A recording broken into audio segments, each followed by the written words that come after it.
Look, I'll be honest with you. The bot isn't up. I think.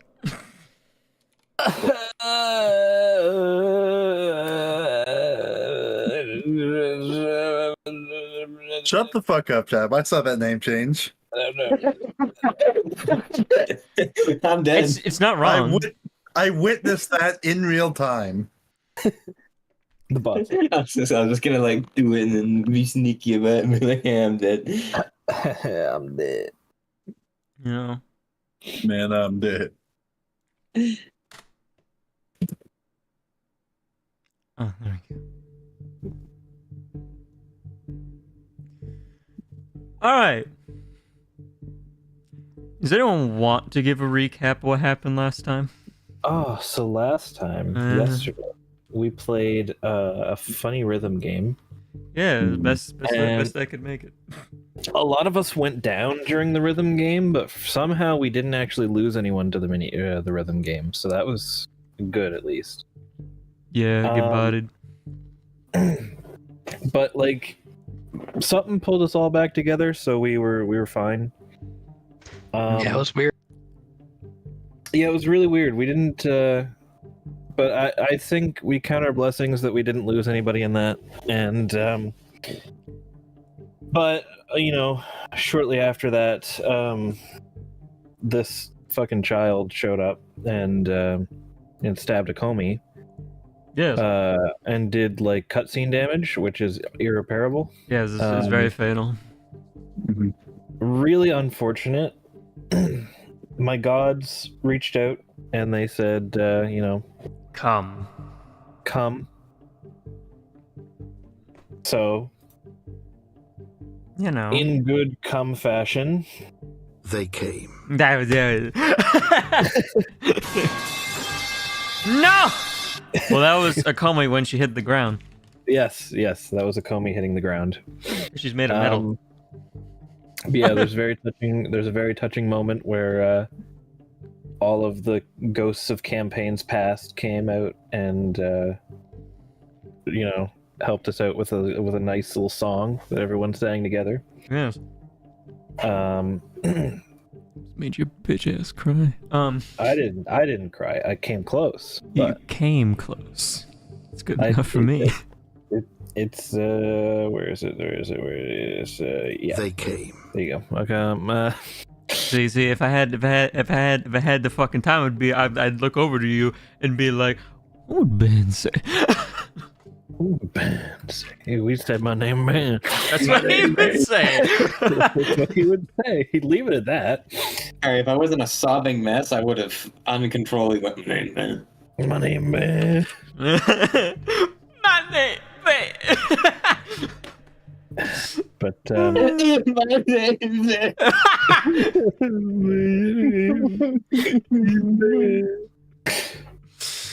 Ben. But yeah, so I'm now carrying Akomi's bloody dead body up these stairs to try and go meet my god, who claims that Akomi can be brought back. Yes. So that's what we're gonna do, and if it doesn't work, this kid gonna die tonight. He's going down in that. He gonna die in a real bad way. Oh, yeah. Probably. All right. With that, then, we cut back essentially to pretty much everybody, limply but hurriedly, trying to get up these fucking stairs because they're pretty fucking long. I'll be honest with you. But eventually, you seem to be making a talk because you see a platform, at the very top of these stairs in the darkness. So you make your way up and you may move as you wish.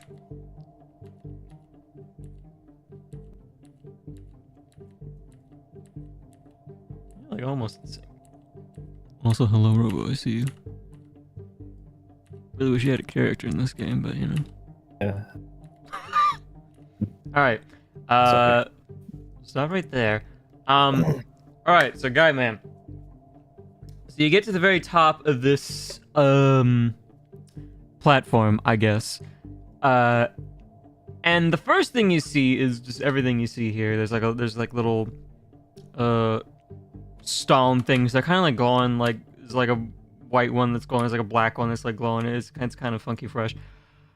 But the main thing is you see like two fucking birds sitting on the back of these fucking chairs, and you hear one of the birds say, "Place her upon the altar." Which is this. I place her upon the altar. Alright, let me just...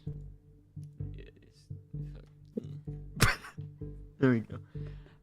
And then the birds kind of like look to each other and say, "I suppose a more human form would be better in this situation." And then the birds kind of disappear, and two more humanoid figures fucking emerge as they promptly get up out of their seats and briskly walk over to Okomi and start doing some magic mumbo jumbo shit onto her. As one of them has a more whitish energy, and the other one has a more blackish energy. As they just start kind of like waving their hands over. This just looks like some fucking like a scam or something. But they're clearly doing something. Does anyone do anything before I continue? Some very nice sofas here. I will say that. Why do I feel like this is a reference that's going over my head? It's fine. You don't need to worry about it. Don't worry about it. It's fine. Why does the one on the left look suspiciously like Markiplier? Don't worry about it. I totally have been planning this since the very fucking beginning, and I totally didn't make a reference to the first little speech I made at the very beginning of the goddamn campaign. Is this a fucking Unus Annus joke? Yeah, in your Unus Annus. Unus Annus? Literally said Memento Mori at the beginning of campaign. I've never seen anything to do with Unus Annus. Well, that's fine, because you never will. Yep. True. Don't make Mark. See what he's gonna do? He's gonna do that one gif where he jump punches Akomi, and she just is awake. But yes, I've literally been playing it the whole campaign, and oh, you mean that one? In the D&D chat? Yeah, we should probably put it. Yeah, that one. Exactly. Yeah, that. cool, awesome. But I guess everyone just stands there. So that's fine. Yeah, but just get a little closer and watch. yeah, just watch the magic happen. But through their magic mumbo jumbo, you don't know what the fuck they're doing. Is they're just kind of very stoically, kind of just like applying this like energy into Akomi. You start to see kind of her paleness kind of slowly go away. And eventually, you see little twitches on her body as like her fingers start to just like do little like spasms for like a second. And oh, thanks, bitch. Son. Fuck. What the fuck? Wait, you're running it! Hold on, it's not quite working. We need to try a little harder. They continue to apply the magic as the twitching stops.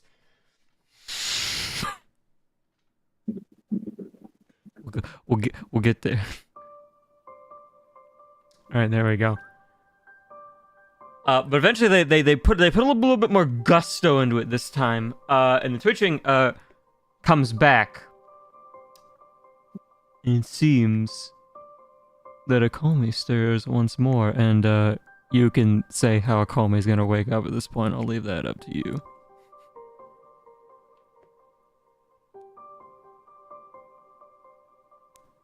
One eye just kind of slowly opens as she kind of figures out where the hell she is. Looks back at everyone. Looks like it did work.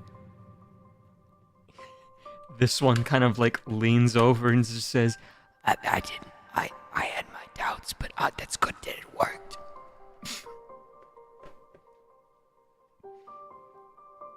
yeah, Komi's alive, look at that. And actually no, he's gonna like go over here and kind of just stare.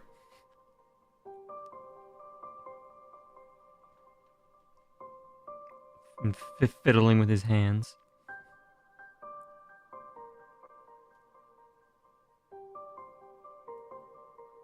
Does anyone do anything? You know, I've already been denied my death once. Why was I denied it twice?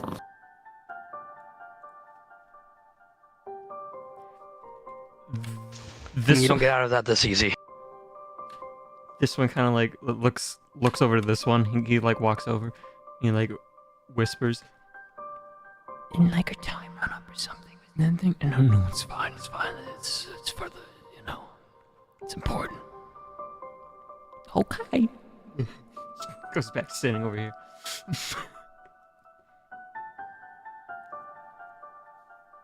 And this one over here almost goes out to try and like hoist you up, and then he kind of like shakes his head.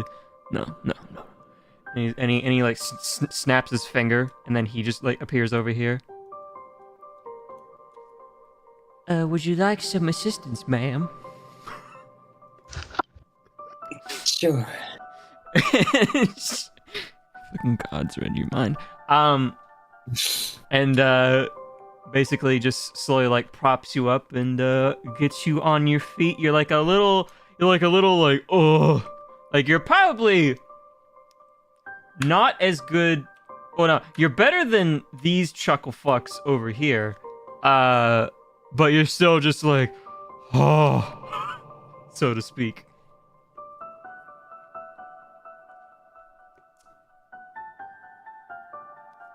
Everything is functional. We didn't fuck anything up, right? It seems that way. Oh, good. He like looks behind him and gives a thumbs up, and then the guy in the back also gives a thumbs up and like a nod and a smile. And he like backs away, give you some space. And they look over to this motherfucker over here, kind of squint at him, and they both fucking snap their fingers. And he just goes right in that chair. Oh, and one more thing. And then you see a monochrome fucking straps, like magical like bindings that kind of appear onto the chair and binds them into the seat. Is that necessary? I feel like it would make, and he looks at the other three behind you, more comfortable. Actually, speaking of comfort, this time he raises both of his hands up and does a little golf clap. And a familiar individual appears in the monochrome mist.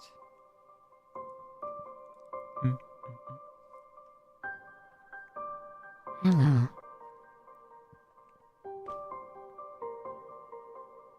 I see you are all very wary from that battle.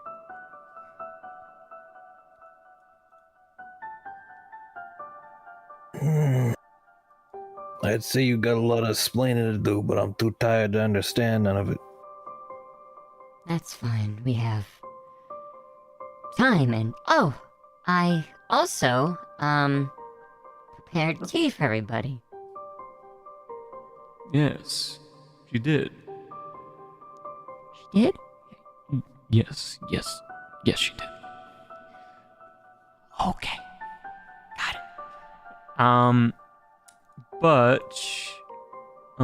it. Very, very gently, Mama starts placing, little fucking cups of tea on the fucking table for everyone to enjoy, and they can drink if they wish. Completely up to them.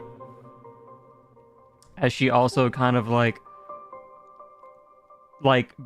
she brings out all this tea in a picnic basket table out of fucking nowhere, and she kind of puts a little piece of cloth down on the floor, and also is kind of holding one of the little, it's a little smaller than everyone else's, but she has one herself, and she's kind of sipping on it.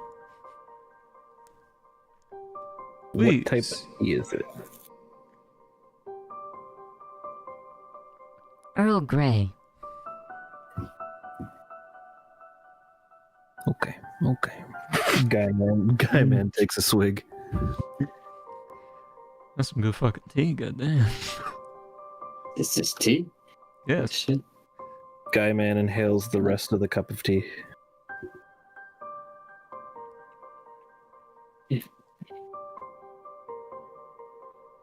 Not actually inhales, but just drinks that shit fast. Okay. So, does everyone pretty much drink the tea and whatnot? And drink the tea. Solomon Yeah. does not. Damn. You hate to see it. Baltic is a little wary, but he does drink. Alright.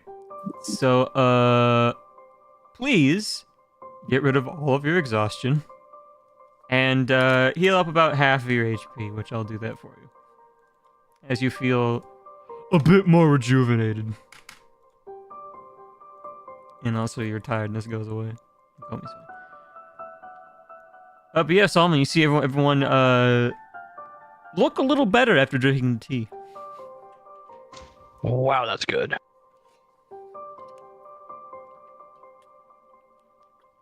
Hmm. Now that's a spike of energy right there. Oh yes, it's quite good. And, very rejuvenating. Thought you all might need it after what you went through. Sure, I'll drink the fucking tea. She's not making you drink it. It's yeah, it's Good good. tea. The fact that there is tea to begin with makes me think that there's something coming up. Why would you even think that? You had your big fight. I'm just trying to make it so you're all not fucking dying standing there. Plus, I didn't heal you to full. Only half. Not enough. That's true. Alright, yeah, Solomon, you get rid of all of your exhaustion as your body kind of, pieces itself together, and, yeah, you get a little bit of your HP back. Congratulations.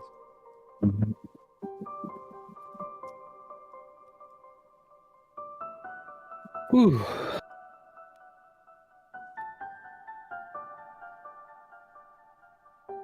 Well, hey. At least we didn't lose no one during that fight. Except for your pirate friend, unfortunately.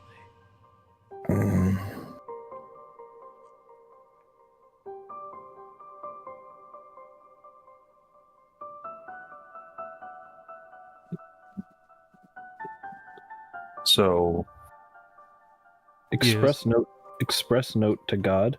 Yes. Just because I want to know how Guyman's memories are currently manipulated. Mm-hmm. Did we still lose Ashlyn when we lost her canonically? Yes. Okay. All right. Or no. So pretend, remember that whole thing where Ashlyn got her soul torn apart and then got split up among all of you? Imagine on that day, she was just kind of there where Archon was laying. You don't really know why, and you just kind of continued with her as normal to the final fight. And then basically, when Archon died in the final fight, that's when she died, essentially. Okay. Yeah, think about it like that. I thought that we just, didn't have her the whole time. Nope. Okay. In that case, I go back and say, instead of saying we didn't lose anybody,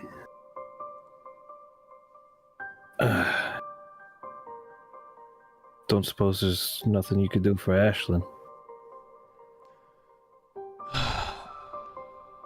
Unfortunately, her soul was completely and utterly eradicated in the fight below.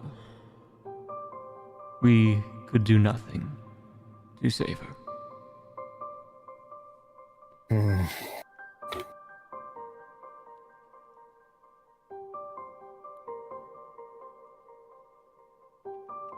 But why bring me back?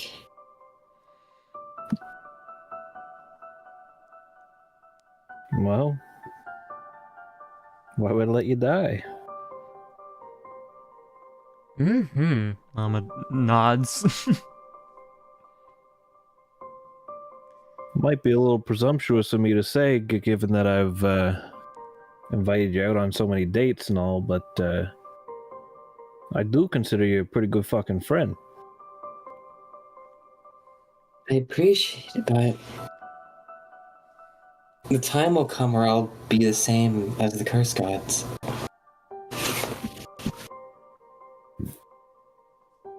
Well, maybe not necessarily. You're a little different. Yeah, like a little different. Yeah, not quite the same.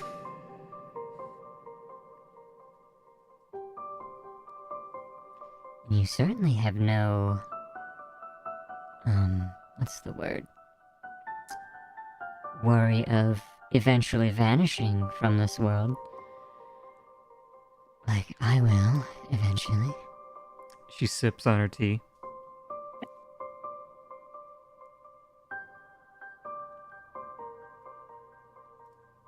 Fucking mean vanish. Do you not remember all of your companions who mysteriously vanished?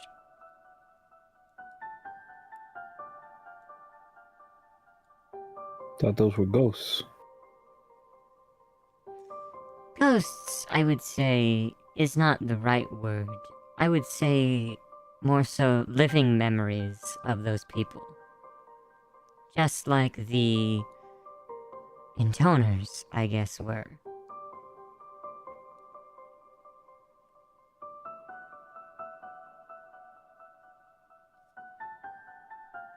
So, what'll happen to this place then? Oh, the cage. I'm afraid that too will eventually vanish. Yes. Even now, parts of it still are starting to crumble away and slowly vanish. However, I see that the original place in which you all resided seems to be mysteriously still able to exist. Curious. You mean Mama's room? The very same.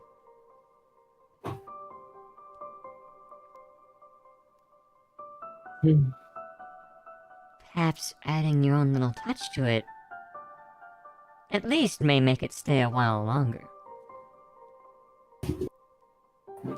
Not that it matters as much. Sip.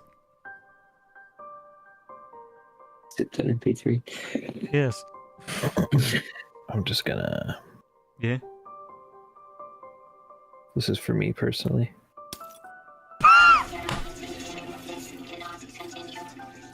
Okay, Guy Man has no further questions. Does anyone else have a question for the gods and Mama? This is fucking qua time. any of the pressing mysteries that you want to know of that I may or may not have to make up an answer for because I didn't think about it. Time to test your bullshit powers, God. Yeah? Solomon's going to look to the gods and just Mm-hmm.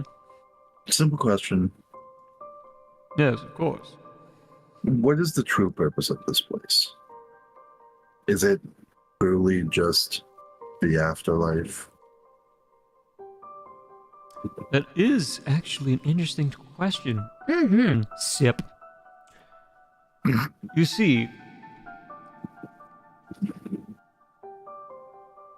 that sort of thing. He looks the other guy beside him. Yeah, that other sort of thing.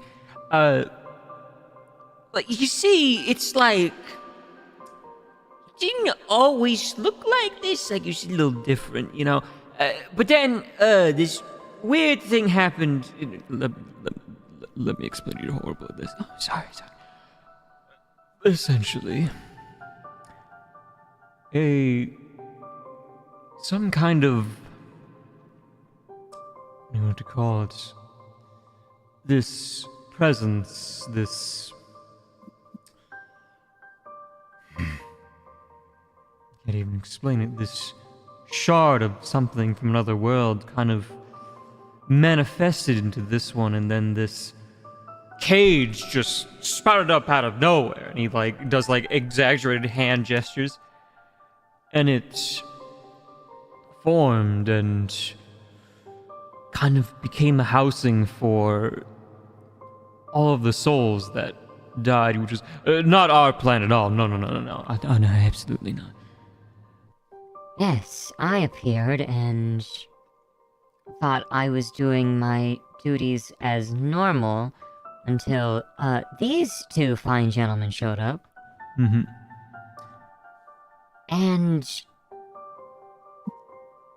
for a while, everything seemed to be fine. There was a little bit of conflict with the cage. It's not how these two do things around here. Usually it's more so a direct approach. Everything kind of flows into the live stream, which actually you can see it just Behind me, as you see two different streams of life behind you, one of just complete whiteness, and other of darkness, essentially.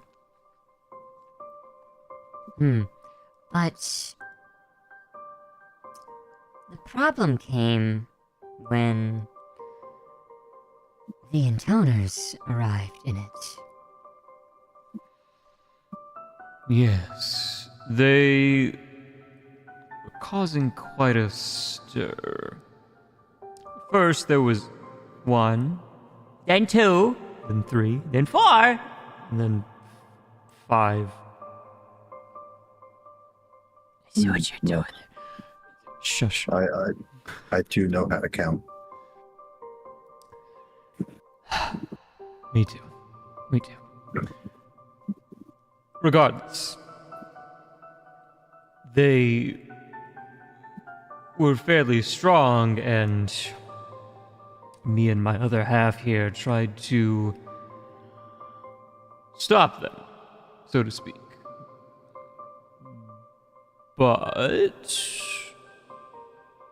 that didn't go so well, and they took fragments of us and placed it into themselves to give them more power. And as they kept doing that, they gained a larger and larger, more godlike form, if you will. But And so became the curse gods. yes, exactly. Now, we planned ahead. You see, we didn't just go over there and just fight them and just, everything was gonna go okay. We planned for this. Well, you see, that's when we noticed all 5 of you. Because you have something very special we have not seen on this plane ever. We know of its existence, but it's the first time we've actually seen it in the flesh. Or godly presence. What have you. Anyway. All of you have strands of creation attached to you, which makes all of you incredibly resilient. Not only that, but can weave the fabrics of fate unknowingly as you just... He kind of just makes a face and just like waves his hands over just everything. Just your existence could change the very lives of a titty or fucking shit. The lives of a titty. Let's go. That's going in the blooper reel. All right, let's go back. Okay, let's rewind. Is that a Freudian slip I hear? Yes. Fuck! God! Throws the script away. Anyway. Oh god. Gotta get the little... Fucking... Alright, anyway. Go back, rewind. Just your very existence could change an entire city, or even the whole world itself. Looks at Akomi specifically.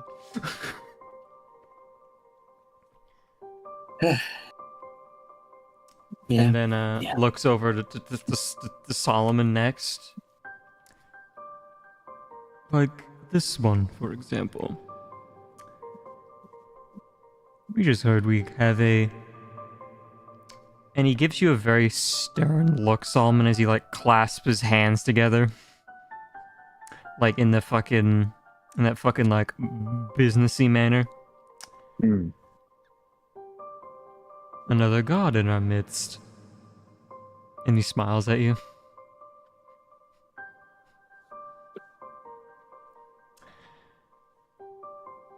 Solomon smiles back and he's like, ah, yes, the strings of creation. Yeah, these little threads that are attaching us to something unknown. Even we have no idea what they're attached to, but clearly to something even higher than even us. Funny, because earlier, like way earlier, I'm gonna go way back. actually, way back, actually rode one of these threads. I saw the world. I saw what was happening to it. What is happening to it. You see him kind of like lean back a little and just like breathe out like, oh boy, here we go. We gotta deliver the bad news. The one next to him kind of like pulls his car like, yee. I suppose we had to get to that eventually. Mama takes a long sip of her tea.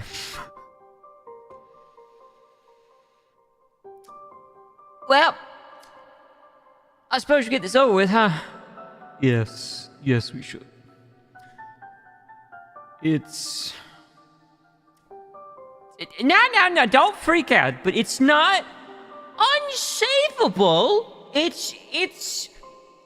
what's the word we want to use to put it lightly? And then he just he looks over to Solomon and then snaps a pointed finger over at Solomon. That's the word right there. See, I liked you.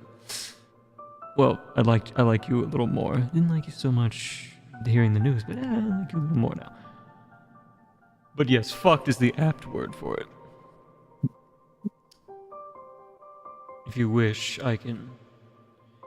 we can show you the situation currently. And Mama kind of just like floats on over to the chair and kind of like sits in it with her cloth and like places it in the chair. All right, so what happens next is a telepathic link that kind of like flashes images in your mind, and what you see is the world below. However, it's a little different than you remembered it. As you see, actually, you know what? You know what would be more appropriate if I got a different song here? 1 second, I think it's more appropriate.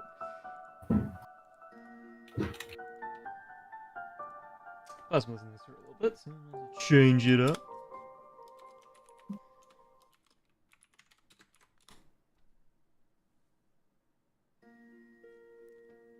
So, what all of you see of the world is all of its color has been completely zapped from it. It is completely like black and white as it was in the fight. And you see these little flakes of something just falling from the sky all over the world. And they kind of just rest on the ground like snow. But it's much more like an ashy look, essentially. And at least from what you can see, there is no living life from what you can see for miles around. Does anyone say anything to that?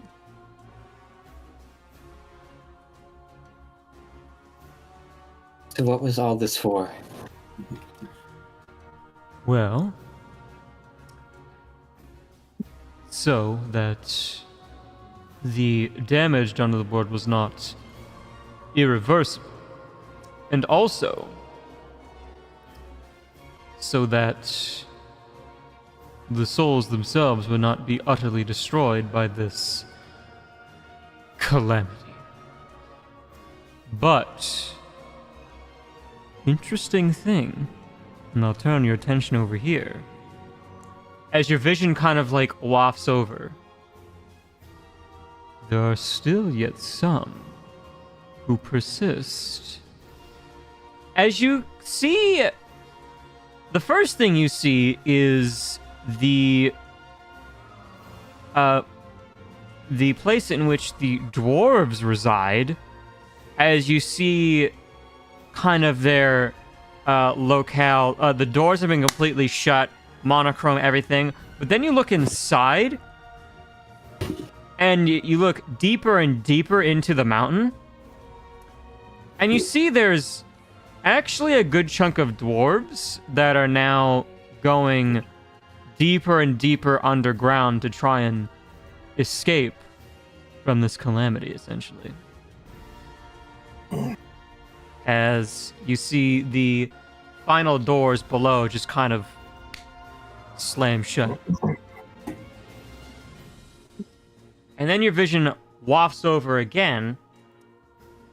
And then you see something similar again, but this time with a various like town-sized group of elves doing something very similar, as they all retreat on into the ground as well.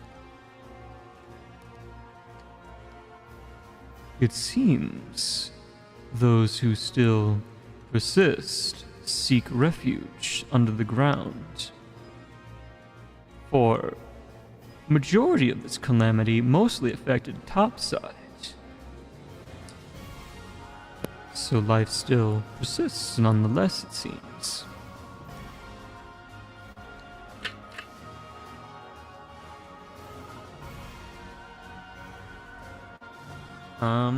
But with that, you come back into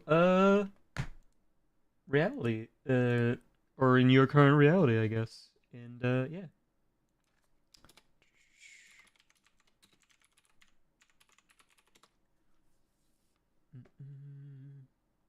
Does anyone say anything? Yes. The flashing images and how fucked the world is. Gotta love it. Yeah, it's pretty fucked. Mm.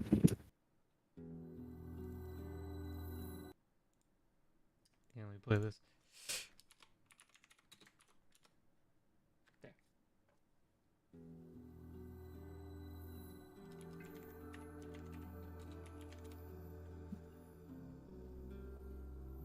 But yes, actually.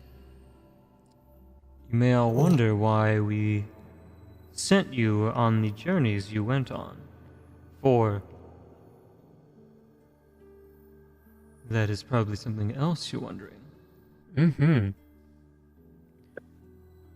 You see, when we met Mama earlier, before all of this happened, we tasked her with taking care of everything in case things went wrong. We even locked her in one of the little cages to essentially keep her safe and somewhat hidden from the intoners in case they decided to go after her for whatever reason.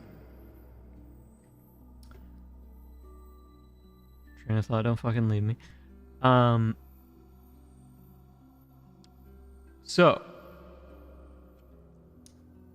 would it surprise you to know you were not the only ones doing this very similar task?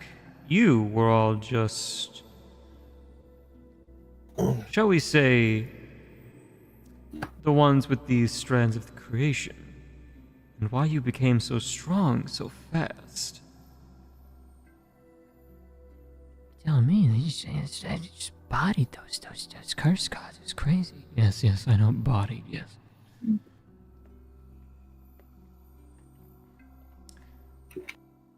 But the whole point of this was to sort of weave fate for the next iteration of this world, essentially.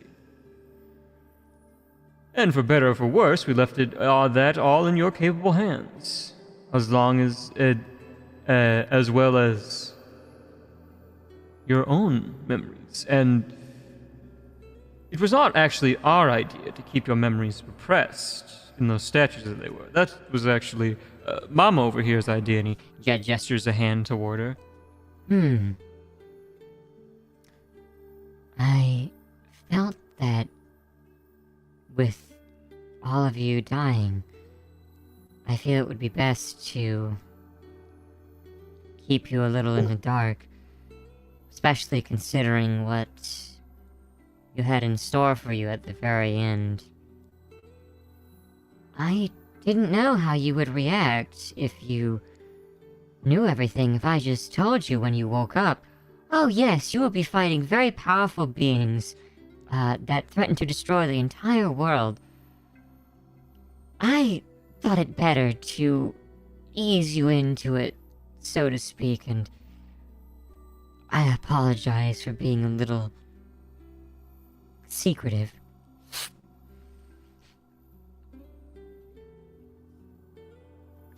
No, that was smart. Hmm. If you had told me when I first woke up, I would have just as soon watched the world burn. And what do you think now?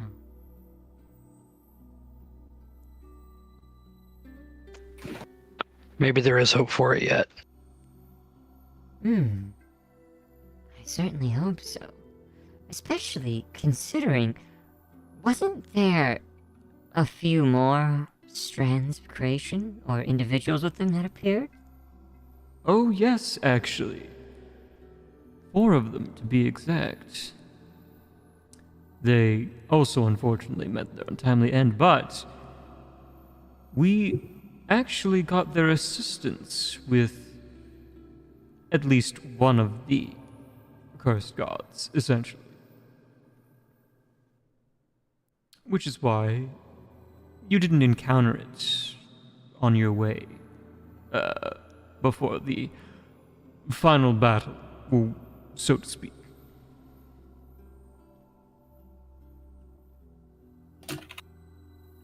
I believe, actually, and we didn't even completely intend this, but all the same, they showed up next to you in your hour of need, along with these other strange individuals whom I noticed they were not from this world. And actually, he waves a hand over top of his head, and you see these little balls of light kind of whoosh over into his hand. And he kind of like produces them out and kind of holds his hand out toward everybody. And you see like these little lights. So, for all of you here, one particular soul for each of you kind of stands out. And actually, no, wait. Actually, no. I'll do this first and then do the next one. So for Komi, one of the souls, you see that a similar Lamia person kind of in like the light of the soul. You see that very clearly in it. So Solomon, you see that small kobold that helped you, and Guyman, you see a little bit bigger soul with a half face of a hippo on it.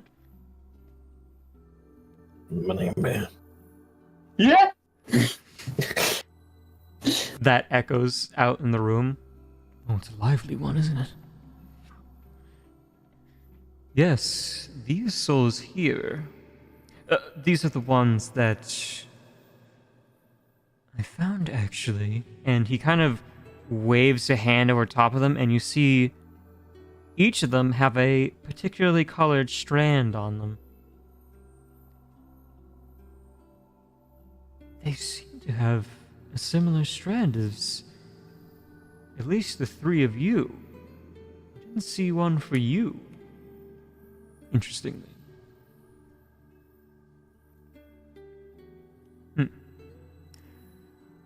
Well, I suppose I should send these three off back into the live stream where they should be. And you see him kind of like cup the souls like in both his hands, and you just see him gently just kind of like raise his hands up, and they kind of just like go as they kind of go into this white one. They just kind of whoosh, vanish. Now let me get there. And you see a group of souls show up this time. Solomon, you see two of them that you can see what they are. The On two very different height spectrums. Yes, two very different height spectrums. The little red goblin and the wooden construct. Okomi, you see that silver-haired or white-haired, whatever this suits you fancy. Kitsune. Lothic, you actually see one this time, and you see the white-haired man with the one black and red eye, and Guyman, you see the red barb. And when you look at it, you actually notice that the souls are a little different from the ones they just showed. Their light glows differently. They're very different. They're not the same as those ones before. These souls here are not from this one, as you can perhaps see, though. Me and my other half have a better eye for these things, and he kind of like points at each one of them, or at each other. How is that? I'm just... How'd that happen? How'd they get here? Beats me, to be honest with you, but seeing as how if we just leave them, they will eventually disappear. They may have to be reborn into this one. Otherwise, their light will go out like a candle.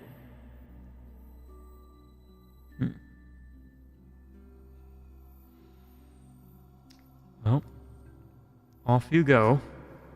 And he does the same thing with this next clump of souls, and just whoosh. You see all those souls just in there, and you, for a brief second, you see them all start to kind of reform very slowly before they just vanish into like this sea over here.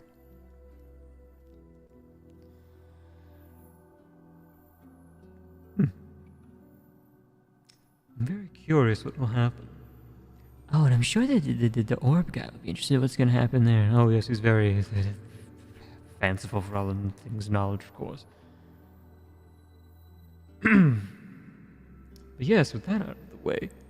Oh, actually, something I want to look over. Mama, can you produce some of the souls that they were in the care of, so to speak? I suppose. And then Mama does the same little golf clap, but with her little tendrils. And first thing comes up is one little smaller soul. And she kind of like holds it gently in her little tendrils and just says, Ah. The very first. A simple soul. The soul of that common woman. From your first memories you delved into.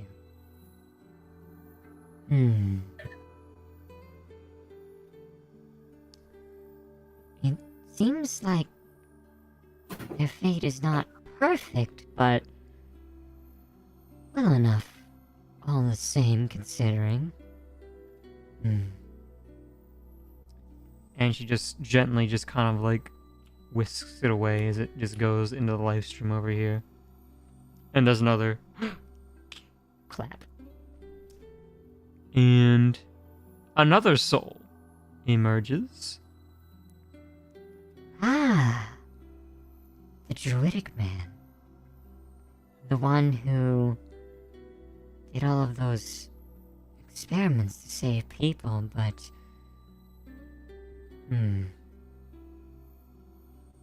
I suppose there was no right answer on this one. But hopefully this will be the right choice in the next life. As she whisks that one whoosh, over there.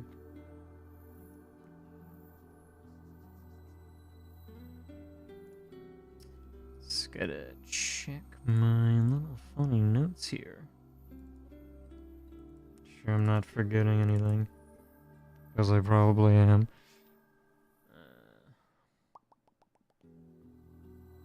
But I guess, does anyone say anything while this is going on? Any questions, maybe?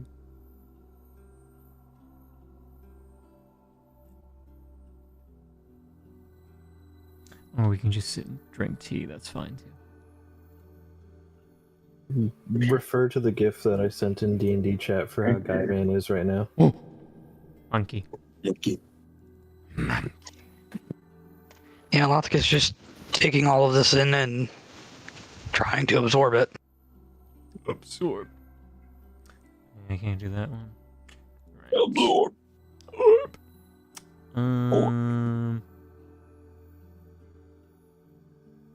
See, if I didn't sleep before session today, I would have been a little bit prepared. It's fine. We live on the self train. Yeah, we do. We live on winging it. That's why none of my campaigns last Yeah. more than a month. Yeah. Yep. Yeah. Yeah. That's fine. We're playing Baldur's Gate 3. It's fine. Yeah. I feel like I'm gonna be missing one, but that's fine. But next you see 3 souls kind of drift into Mama's hand. Ah, of course. Ashlyn's favorite crewmates, especially her adopted mother. Don't worry.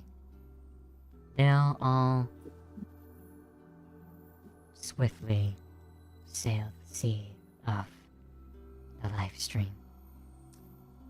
And you see them when they start going over, you could almost swear you see a little tiny ship kind of sail off into the life stream, essentially. I have a question for God, like God of gods. Why? Yes, Why did you both say why? because it's funny. Because funny. Ah, fuck. Shit! Same brain cell, What the same fuck? brain cell. Same shot, same shot. Yeah. No. Now, with Archon being poofed, Mm-hmm. everyone has forgotten. Duh. Does that include my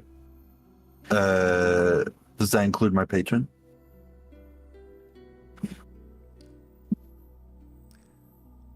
Oh, if only you could ask him.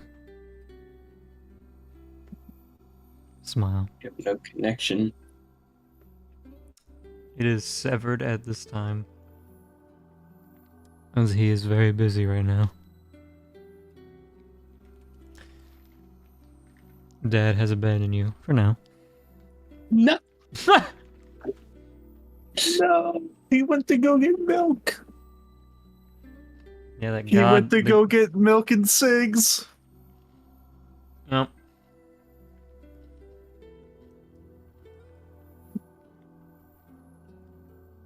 Okay. Oh yes. Guy man. Yeah. You then get a sense of familiarity as you see a large mass of souls. They all come like whoosh, whoosh, whoosh, and they're just like, oh god, I got it. And as they both like grab onto like this cacophony of like souls, and you notice this is their light seems very familiar, and you notice with your special eyes, but not Solomon's special eyes. Each and every single one of these souls is someone from your mafia crew.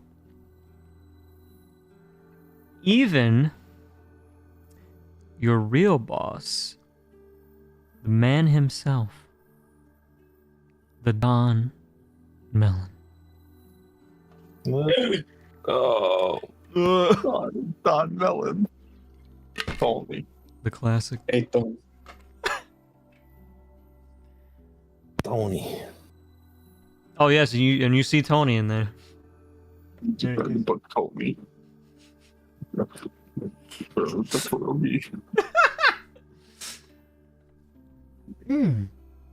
Guy man, I think this is your crew, I guess. Yes, there's certainly a lot of them. Oh, you're quite heavy. That's what happens when you're the top family. What can I say?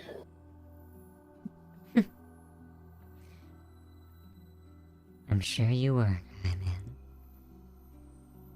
Shall we? Yes, this is getting a little tiresome on my arms.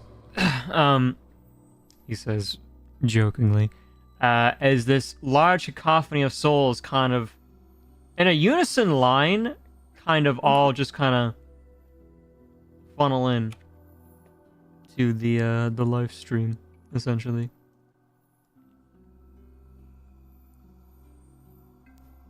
Might be the only ones I had on hand. Although, was a long journey, and I'm sure we can get more of them from the, place in which we kept them. Yes, indeed. We've been looking over all of them since the first shot of us was released, essentially. And everything seemed to be well protected. And thank you for, not telling them where that was.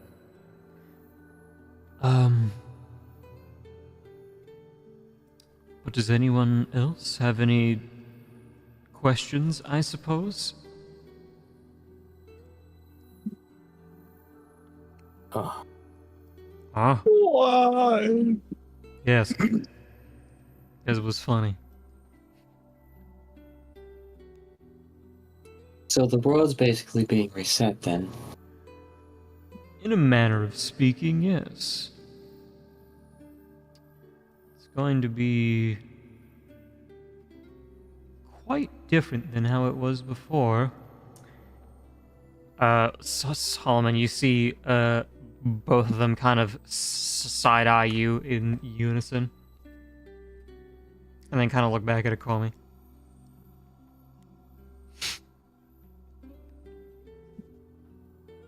So, if, in a manner of speaking, you're resetting the world, Yes. it hasn't occurred to you that someone might rise up against it?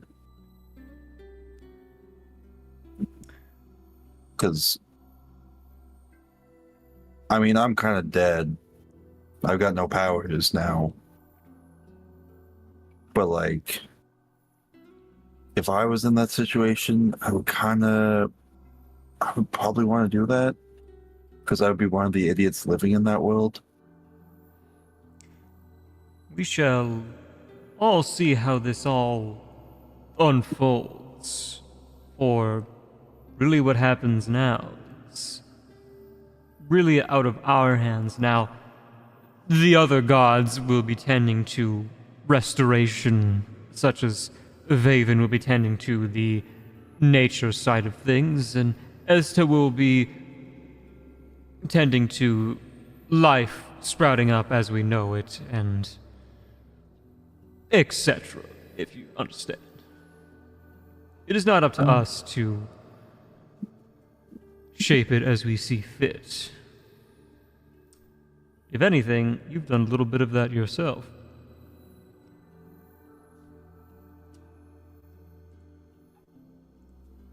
I mean,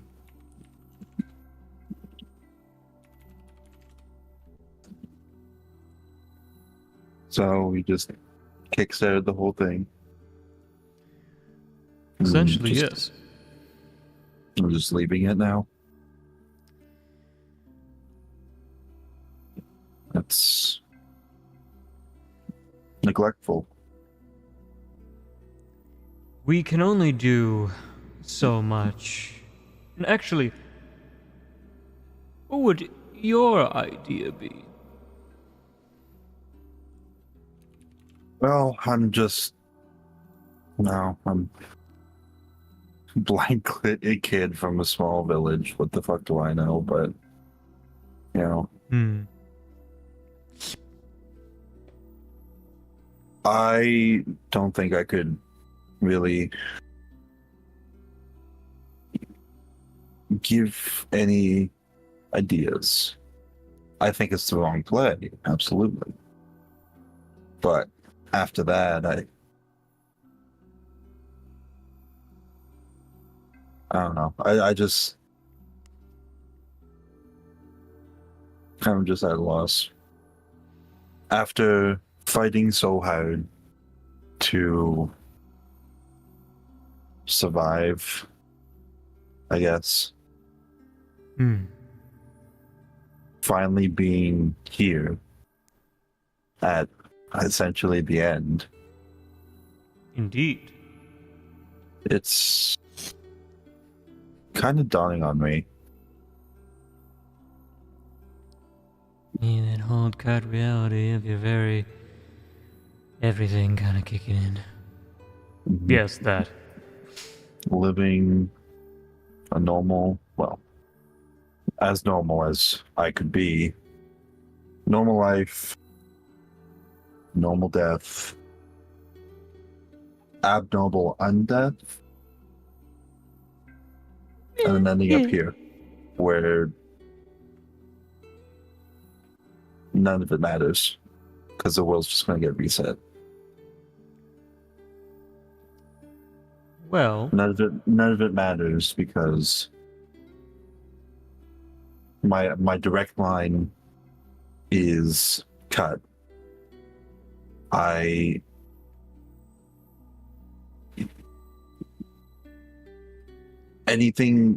power that I would have had to change anything about what's happening is just lost now. I think I'll also remind you, Solomon, you do have your powers and stuff. It's just you're like a battery right now. Yeah. Yeah. So, you know. Yeah. What I have the charge that I have. Once that's gone, it's gone. Yeah.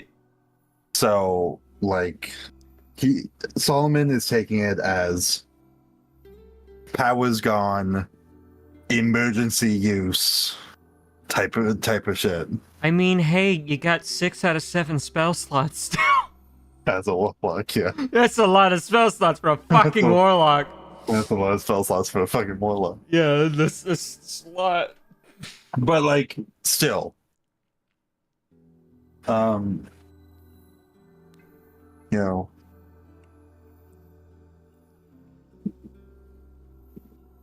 just feel like everything's kind of just catching up, you know.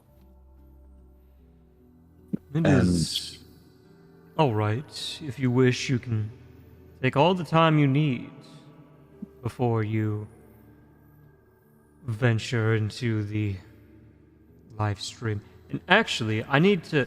And before he's able to speak, a figure emerges behind him. As you see a very large elven man with silver hair and a fan in front of his mouth. Sorry to interrupt this Q&A session. I need both of you. We are having a meeting about the... And then he also side-eyes Solomon, but a little bit more directly. Our new member.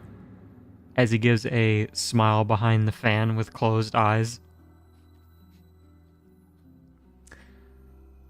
Ooh. Oh yeah, we're probably gonna have to talk about that, huh? Yeah, does it have a domain yet? Oh, I was actually going to get that. And why don't I let everyone else know that?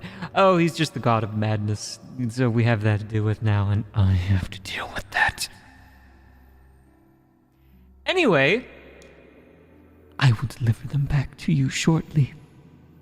Ta-ta. And both him and Gallon both disappear. And you are all left alone by yourselves with Mama and Brother One over here. And you actually see the bindings on Brother One kind of weaken and like slowly fade. It looks like if you wanted to, you could break those if you really wanted to. I reckon. All right, cool. I can break these chains.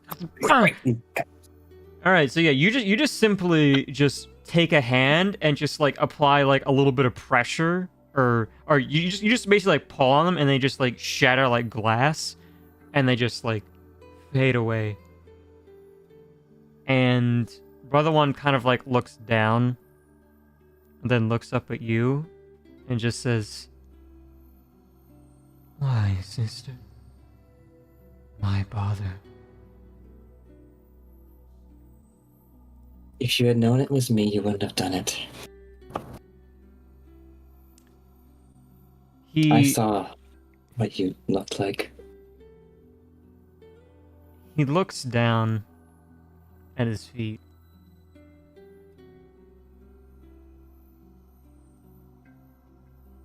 I think I would have done the same. For Lady One, I would do anything for her. Anything she asked. It is all I've ever known. Perhaps it's time you learned something new then. We're our own creations, whether we're a part of her or a part of something greater.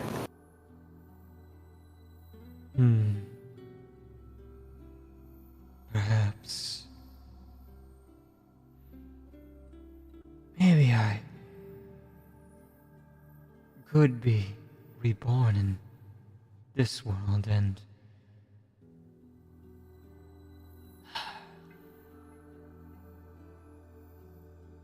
why would it matter?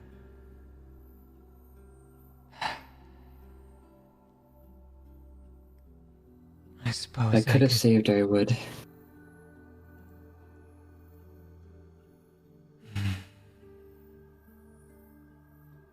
I suppose I could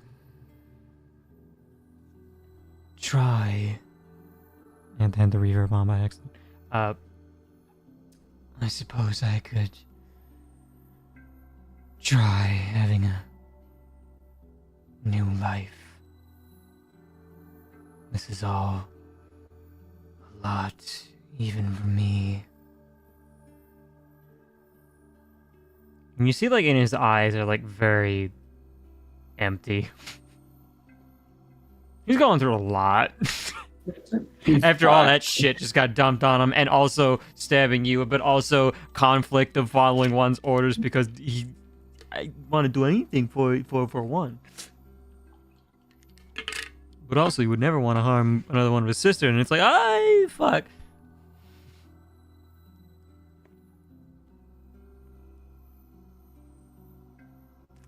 But does anyone else say anything?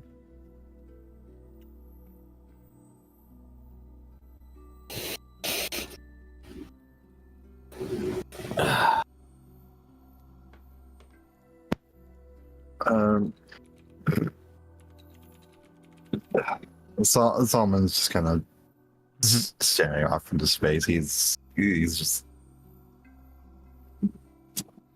in his own head, so to speak. Yeah. Actually taking the seat, whenever it's not required to sleep.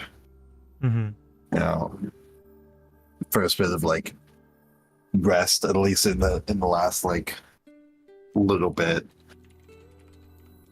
Now having essentially nothing to do except for like move on. Yes. It's kind of getting to him. He's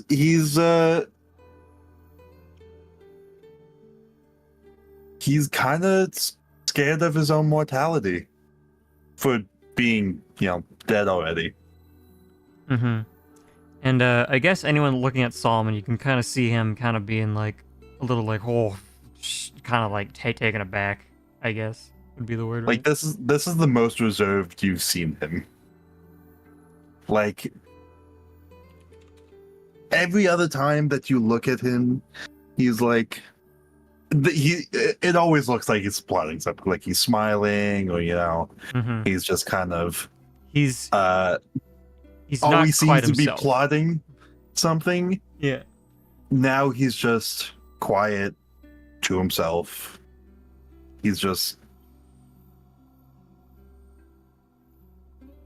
distracted. Yes. Distant, I should say, because he's always distracted by the next plan. Yeah.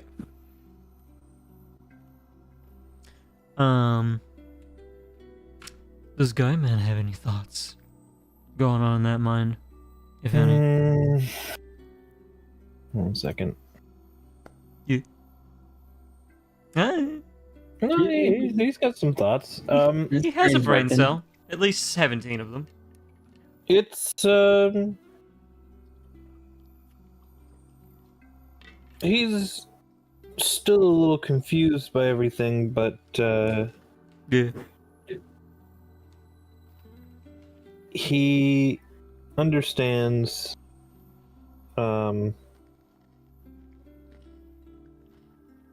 It's a lot for this little lizard. that's a lie. He doesn't understand anything. He's just kind of really just what's weighing on his mind now is what is going to happen to him now. Yes, we may get to that when they come back. And lastly, Lothic, any thoughts going on inside that mind? Yeah, it's much the same. He's very much so a mix of joy that this is all over and that Akomi is safe. Sadness that it feels like this was all for nothing since the world is pretty much destroyed anyway. And just, you know, your normal existential anxiety of what the hell's gonna happen next. It's a lot. It's a lot.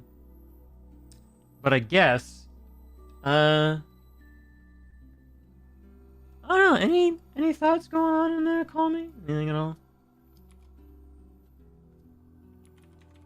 He's like, aside from caring for her brother, she's just pretty much the same as Gaiman and Lothic. Like, where do we go from here? Call me. Yeah.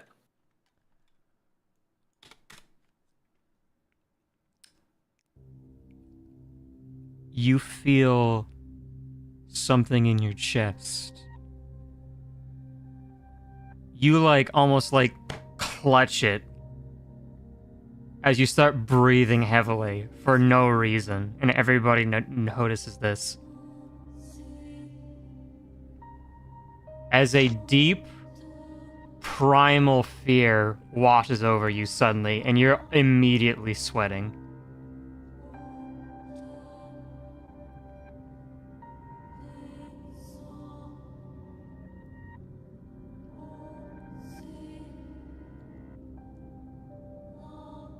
And in your mind, you almost hear something echoing in your mind, almost like a laugh.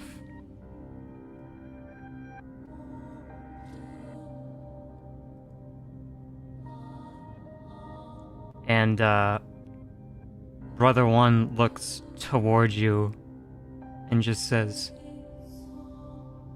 "What is..."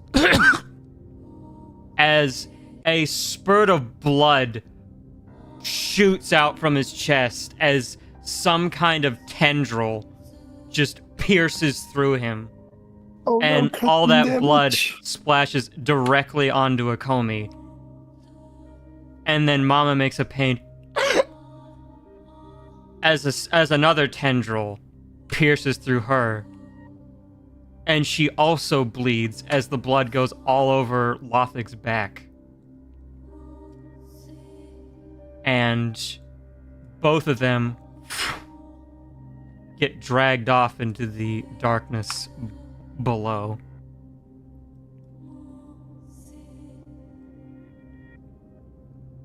And something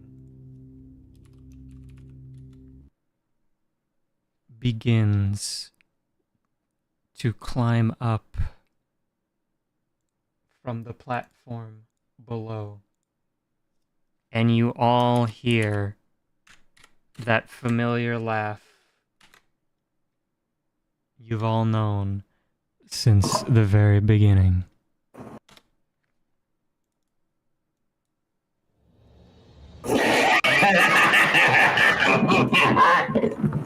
That's great.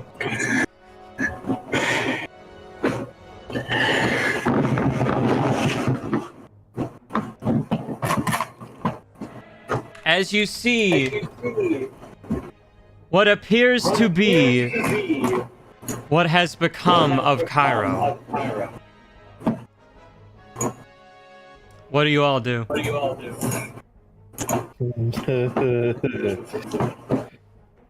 You're all alone. Actually, everyone make me a perception check. Okay. What's perception? Perception is wisdom. Let's go advantage.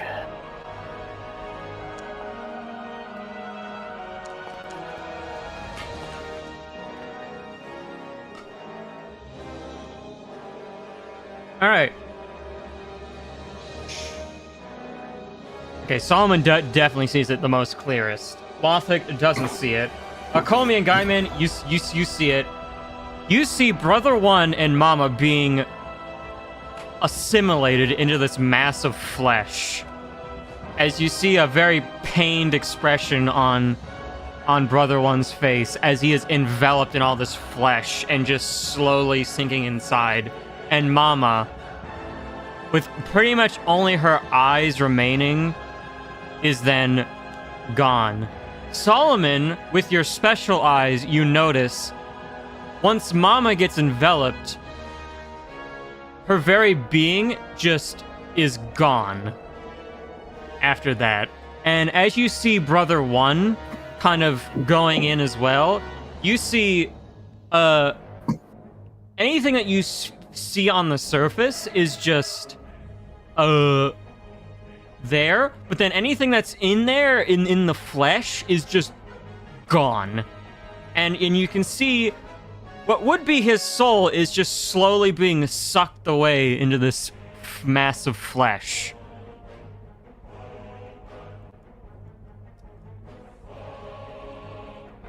So yeah, what do you do? She's here.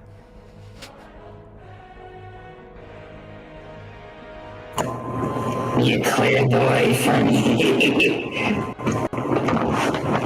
As you see the massive hands start to reach out to the live stream on both sides of her. I go ahead and let's go and spew some lightning breath. All right, and as you do that, Lothric, a group of people with pitchforks and torches appear. And you just lightning breath this whole group of these people. And you, even though they're silhouettes, you recognize them. They're the people who hated your existence. As they shielded Cairo from your breath, essentially. Alright, anyone else want to do something? Yeah, let's go ahead and, Alright. You bring out your real mafioso. A similar thing happens with you, Guy Man, as did Lothric, as a group of mafiosos appear in front and take all the bullets. And also shield Cairo.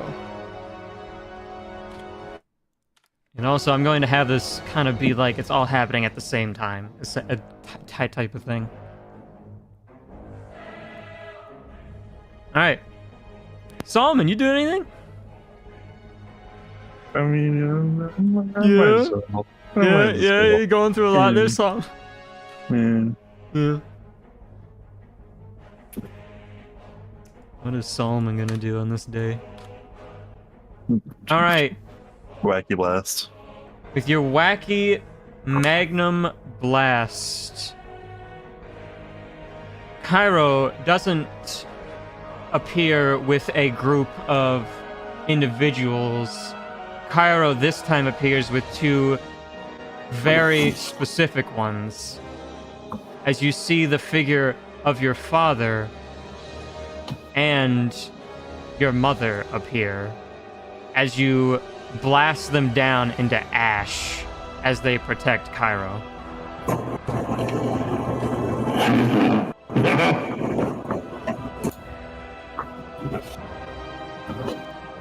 And I guess, Akomi, what do you do?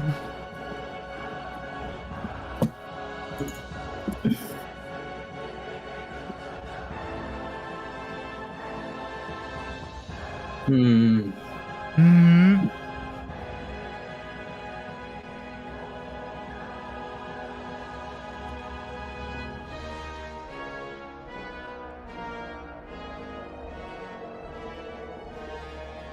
It's alright, she's just having a little reach around in the live stream cookie jar. Yeah.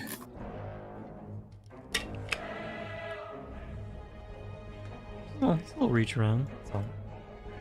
Yeah, it's a little in toner mode. Yeah. Yeah, just And I imagine you run up and let's put you right here. And as you run up, a almost projection, no, this is actually better. You see a piece of the flesh start to just pop out of it, and connected to a tendril, you see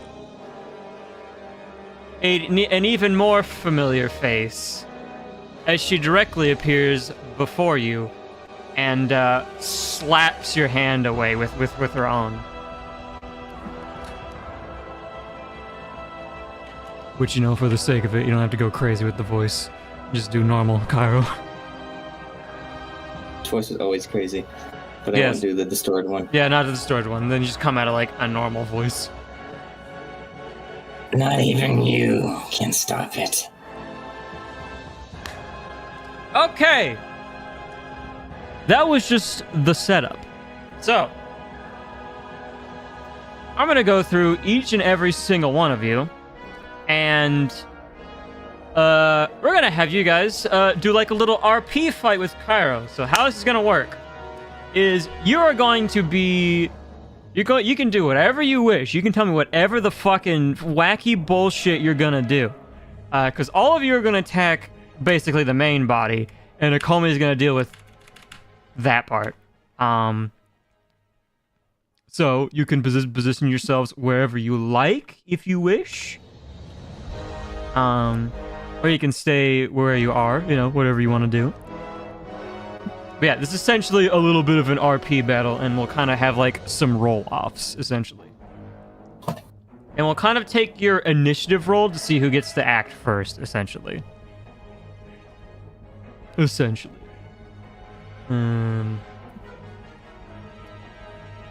Yeah, I guess, because Akomi will be last. So who wants to step up first?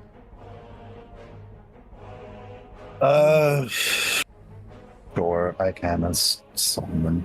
Okay, so Solomon, basically, I just need you to roll a d20 plus 5, which is your initiative, just to see who goes first. Cairo will also roll it, which is a d20 plus 3, and then we'll see who goes first. 9. Beat the 9. You beat the 9. All right. So Cairo will go first, and you'll have 3 rounds of this, essentially. But Ari, do you want to kind of just explain what Cairo's gonna do, or do you want me to do it? You do it. Okay. You do it. Okay. If I have to do fuck stuff, I'll do fuck stuff. Yeah. Okay. I'll speak for her. Yes. You speak. You speak for the fucking demon. All right. So Solomon, through the mass of flesh that is Cairo, you feel her start to enter your mind, and a massive headache starts to wash over you, essentially. And it seems that Cairo is attempting to try and break your mind. What do you do in response? In response, I'm going to... I know it's here somewhere. I'm going to just...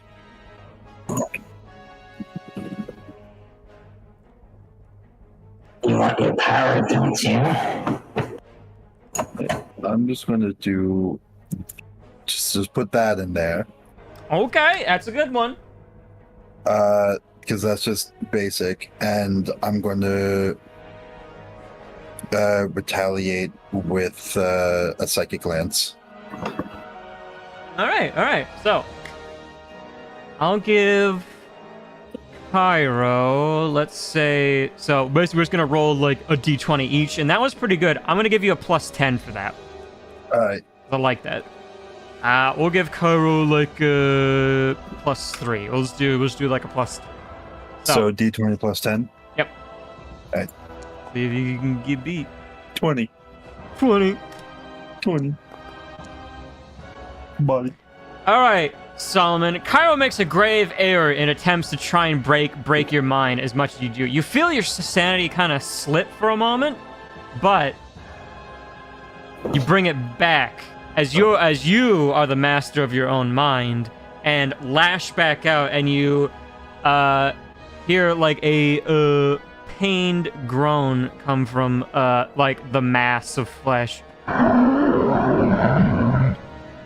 All right. So that was the first round. Solomon, you are successful. So that means we rolled the basically initiative rolls this time. You'll have advantage as well. So you could potentially retaliate back. So a d20 +3 or +5 for you, and at advantage.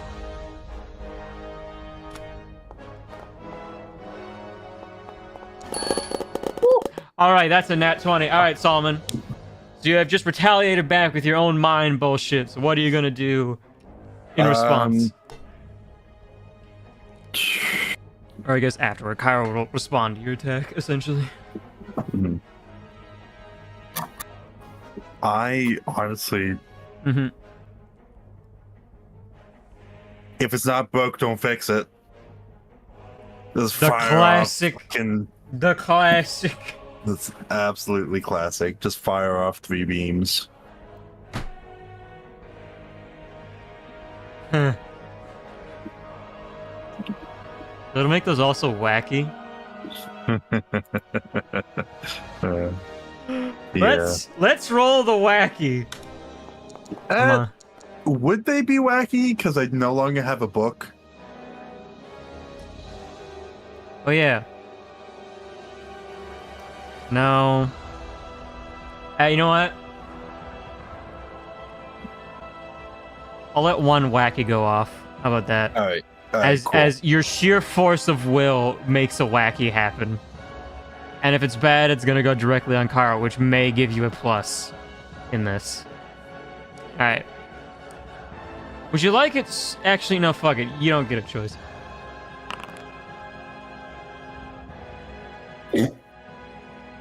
Okay, so here's what I'm gonna do. So Solomon, you punch off your eldritch blast, boom, boom, boom, boom, and you see little balls of light, which you see souls essentially, kind of pop up and try and like shield, and each of your eldritch blasts that hit, kind of eradicate each of these souls. But one of them hits one of the souls, and it becomes a chest and just lands right here. So, I'll say that happened. What's Kara gonna do in retaliation? Oh.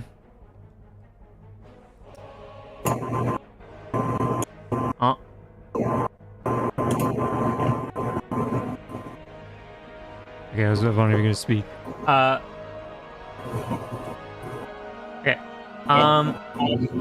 Let's see. Ooh. Your mic. The attack now is going through that. Oh, Yeah, it happens when I turn on the voice changer. That's why I'm not flicking it on enough. Yeah, that's fine. That's fine. That's why I'm like, you don't have to do the voice. Like, I'll just do like that. Okay. Yeah, that's fine. All right. So, I think Kyra is going to take out a soul from their mass and then like crush it in their hand. I don't like Dark Souls. And you see a giant cacophony of hands start to well up with energy, And then Cairo also starts blasting some Eldritch Blast back at you. Though a lot more, because she got more hands. So, basically, let's have both of you do a d20 plus 6. But actually, because you did save one of those souls, and I'll say the one that turned it into a chest, kind of one blast got through, so let's give you a plus 8, and then Cairo gets a plus 6. How about that? You're kind of like going ba ba ba ba ba ba. Essentially. 22. Okay. Wow, I'm rolling like hot garbage. Imagine. All right, Cairo attempts to try their hands at Eldritch Blast, and you like start you did like the 3, but like you're still like popping them off more, like boom, boom, boom, boom, boom, boom, boom.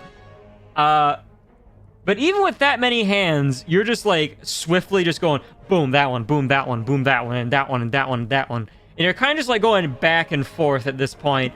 And eventually you kind of, Cairo kind of like slows down.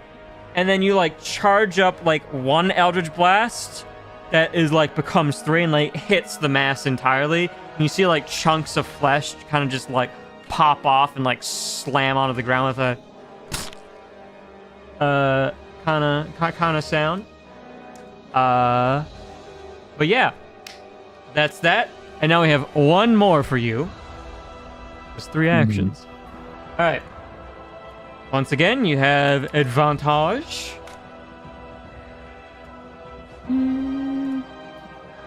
We'll see who gets to do a funny respond first.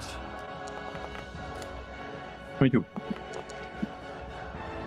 No, okay.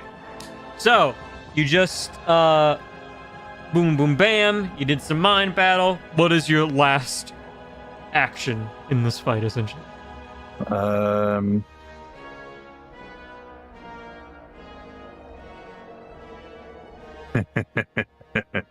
Yeah? Funny. Funny. God damn it. Alright. So you gotta go cast some wacky shatter, alright? Yeah. Just, right there. Yeah, right there. Alright, in response, Cairo will attempt to form all their hands around Shatter and attempt to, like, encase it. And attempt to, like, nullify it, essentially. So. Actually, let's see how well she's... If she fails this, it's not contained. So let's do the con save on Cairo. Mm-hmm. Yeah, 20, got con save. Absolutely fucking not.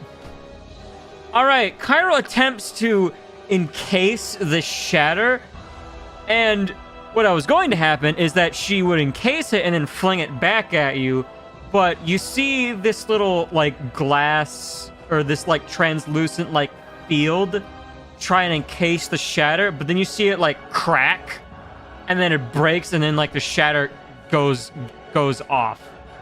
I will not even roll for that, because of the way I got her to do that. So you just shatter off, and the mass of flesh just screams as you see like blood kind of pouring out where their ears would be, I guess. All right. So that is Solomon's end of things. Gaiman or Lothric, would either of you like to go next?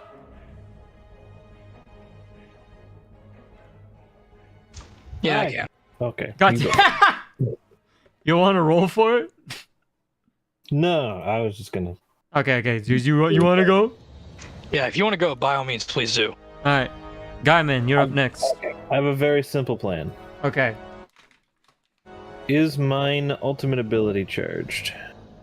You have used it. Dang. There's not. See, she was smart. She knew you come in with the big shit first. Oh wait, no.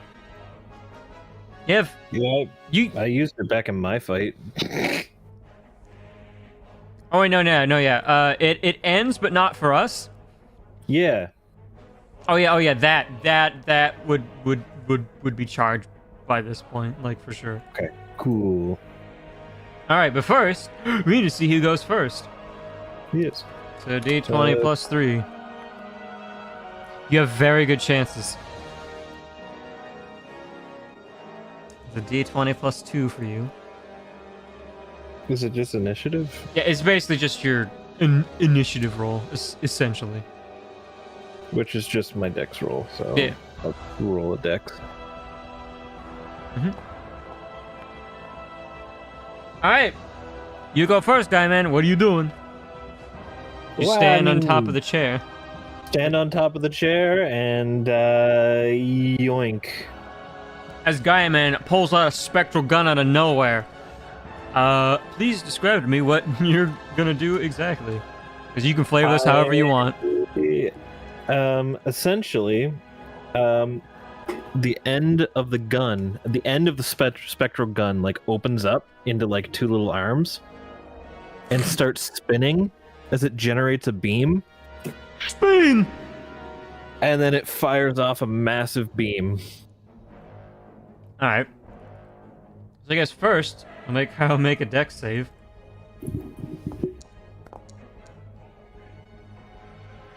Failed. Get fucking bodied. Alright. So, Cairo, in response, failing it, will attempt to grab this beam and kind of, like, center it into, like, two of these, like, fucked up, broken hands. And basically is trying to, like, catch it, essentially, and try and, like, blast it back at you. But because you did succeed, you can see the beam is actually tearing into the hands of these fleshy hands. So Cairo, will have disadvantage on the roll. But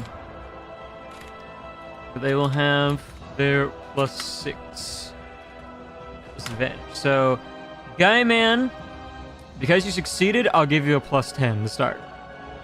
Okay, so it's D20 plus 10? Mm-hmm.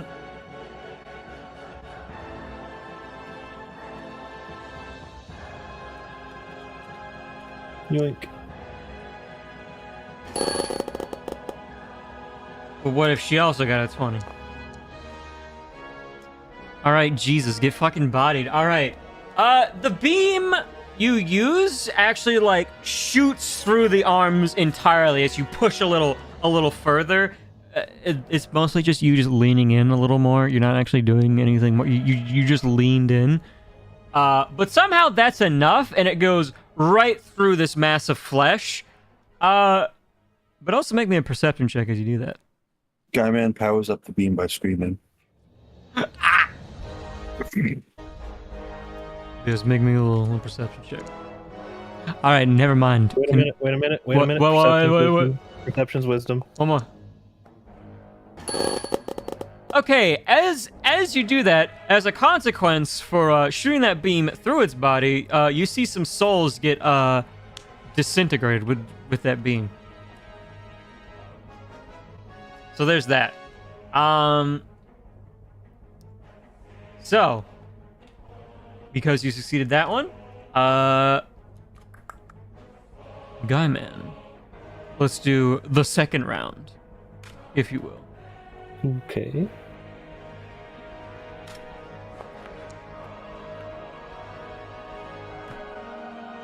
This is the funny initiative again. Yep. Do it three times. My cheat. See, if only Air was actually doing this, they'd probably have hotter rolls because I always roll like shit. Anyway, all right. Let me just check. I I still have access to this. It's better. All right. So, Guy Man, you have now punctured a hole right through this thing. What else would you like to do?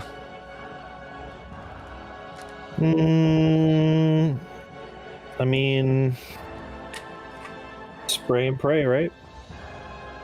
I suppose. Sure. Yeah. All right. So you attempt to riddle this thing with bullets. I'll try.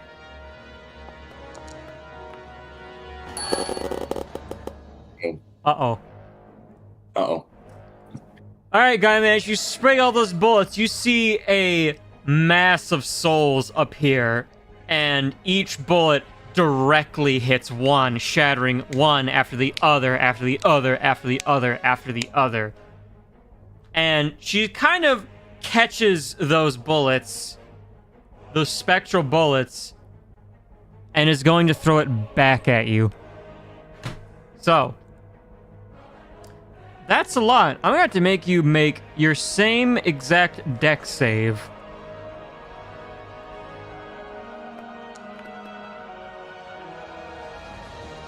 Fucking wizard. All right. Cairo now has a D20 plus. I mean, that's a lot. That's a 15. Guy man plus 3. Let's see if you can maybe get a nat 20. Or maybe Cairo rolls like shit. D20 plus 3? Yep. It ain't looking good, Chief. Unless they roll a 1, I guess. Nope. Alright, guy man. You are... Cairo just... effortlessly just flings all these bullets at you, and that completely catches you off guard as your body is just completely riddled with these bullet wounds now. But you still stand bleeding absolutely profusely. Next round, Cairo will have advantage, and you will have disadvantage. Alright. Once again...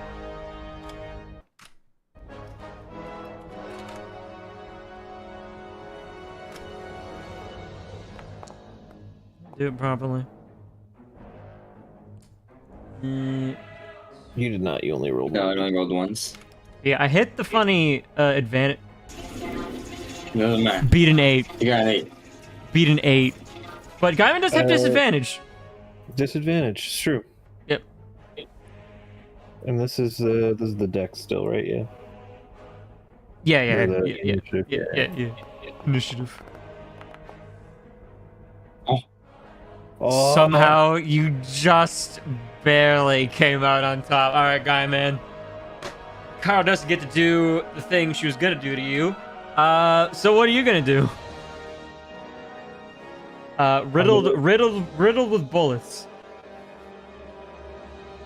I mean, why You- wouldn't we do it again if we had You another look like charge? right? okay. He tries his luck again. Guy man, not as smart, not the sharpest tool in the shed, says fuck it and then shoots again. Fucking hell. Not like she could do it twice, right? You don't know that. Fail. What happened last time? I've already forgot. Oh yeah, she got a nat 20. All right, she actually fails this time as she does the same fucking thing. Like, all right, two can play at that game. Same fucking shit. All right. It seems the turns have tabled. In response, she's gonna do the exact same thing, but failed this time. So, more souls get destroyed in this process. But now, Cairo now just has an 8, and I'll give you I'll give her base is basically 6. But I will give you a plus 10 on your D20. All right. Beat a 20. A dirty Plus 20 at that. 10.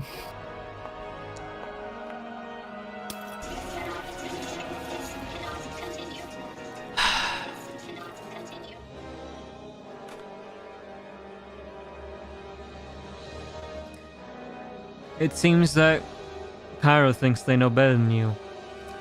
Because the same trick doesn't work twice. Just like lightning. Anyway, the point is, same fucking thing. You get riddled with more bullet holes, and you just flop straight to the ground, bleeding out on the ground. I don't even need to do any more with that. There we go. Lothic. It is now your turn. Let's roll off initiatives. So you got a +5, and Kai's got a +3. So let's roll off. See who gets to act first. Oh. Beat a 19. I mean, okay. I mean, all right. I mean, you did. All right. Okay. All right. Okay. All right, Lothic. What are you doing as you get the first response? All right, action. Let's go ahead and summon Beast in the air form. Okay, bird up. He's birding up. Bird up. I might give you an extra +1 just because it's a bird. It's going to be right around out here, and it's just going to be, dive bombing it, distracting it. Bird up. Alright. So the bird begins to peck at the flesh. Cairo just simply tries and grabs the bird and attempts to crush it in their hand. I want to do a... Instead of doing the D20, I'm going to do a contested strength check, I suppose. So, we'll see how this goes. We shall see how this goes. Bird. Okay, not terrible, but Kairo's a little better on the strength. Let's go. Actually, just makes it out. So Cairo, one of its fleshy hands gets a grasp on the bird, just barely, but the bird just slips out of its hand and then just like dives right into the flesh and just like goes right through it. As just blood, huh? Bam, bam, bam. Bird up. All right, you have succeeded in wounding Cairo. Congratulations. All right, so now I guess it's time to roll initiative again. This time, Lothic, you have advantage. So beat a 17 with advantage. Oh. All right, Cairo gets the first response. What am I gonna do to you? What am I gonna do to our little dragon boy? All right, yeah. I actually wrote something down for this. All right, so Lothic, the next thing you see is that Cairo kind of digs a hand into its form and just rips off a chunk of gore and viscera and then flings it at you. Dex save, if you'd be so kind.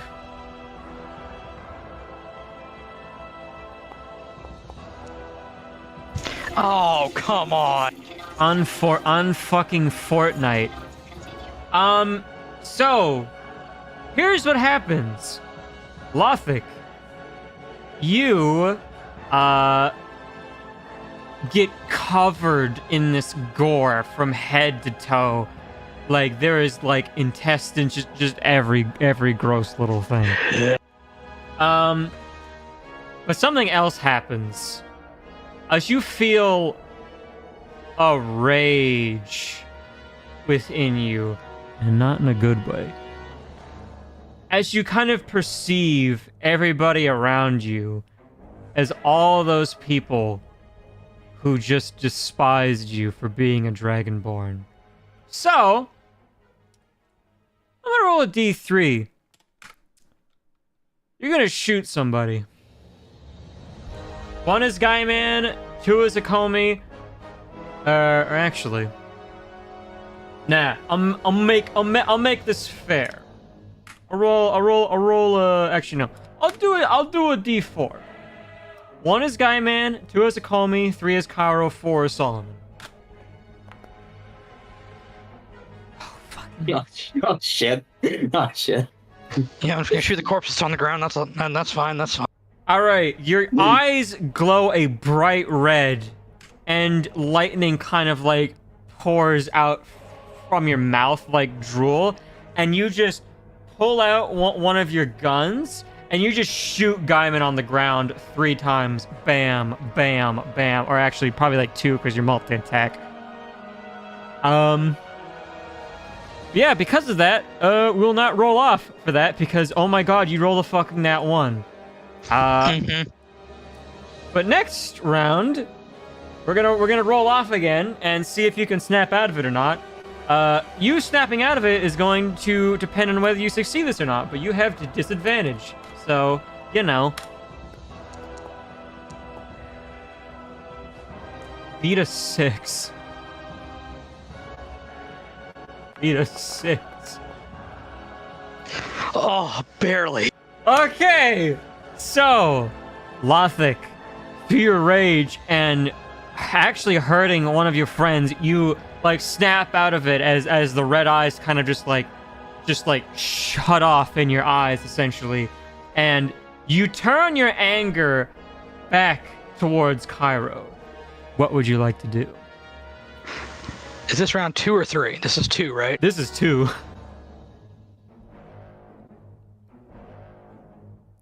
Deadeye. I'm blasting a bitch. All right, bam. All right, so we'll give you. Oh no, I have to do the response. So, kind of the same thing with Gaia Man, pretty much. Kairo's going to use the souls that they've eaten as a shield, and they're going to attempt to put the souls in place where the bullets will go. However, this is Deadeye. So, with your precision accuracy, you could essentially dodge those bullets. You could essentially dodge the souls and just basically hit directly into Cairo without hurting the souls inside. So, Cairo will get a d20 plus 6. And because of this, in your precision, I'll give you a plus 10 on this d20 roll. So, let's see who comes out on top. Who's the cream?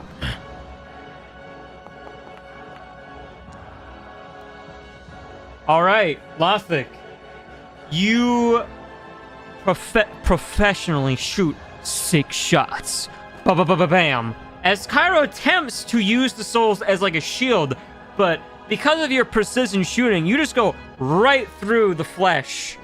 And even when the bullets go inside the flesh, you do not hit a single soul. And you deal massive damage as each bullet goes inside Cairo. Bam, bam, bam, one after the other. Wounding it grievously.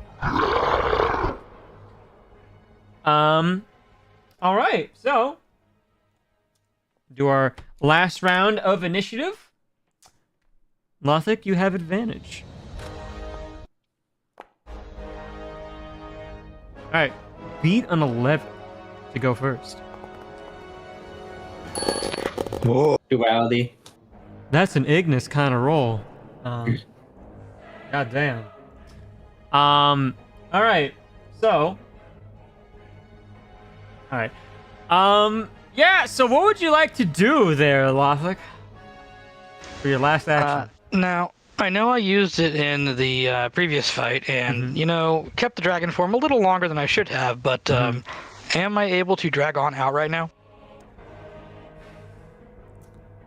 You did roll in that 20. You did roll in that 20. And you're upset right now. Yeah, I'm very much so not happy that she made me attack my friend, and is upsetting Cairo or Akomi in general. So.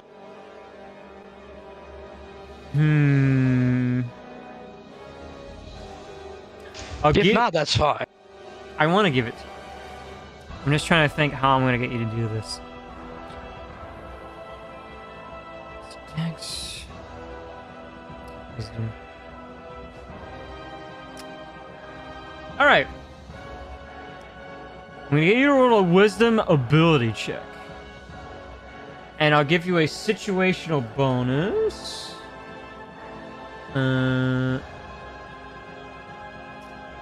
I'll give you a bit of a situational bonus here. And instead of +2, I'll give you a +6 instead. How about that? Sounds good. I will go ahead and make that roll. Yeah. So, wisdom. Roll again. Ooh. Roll again. Roll again because you have advantage.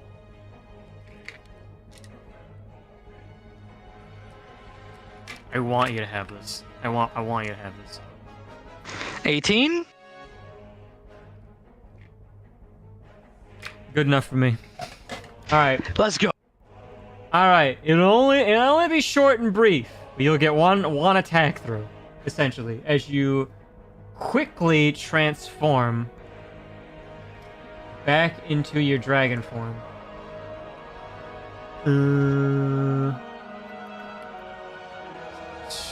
Where is he? There he is. Whoop! Now, since I feel like I'm not going to be able to maintain this for very long, No, I'm going to focus on that spot that I shot with Deadeye and go ahead and breathe on a bitch. All right. Yeah, fuck it. Do your breath attack.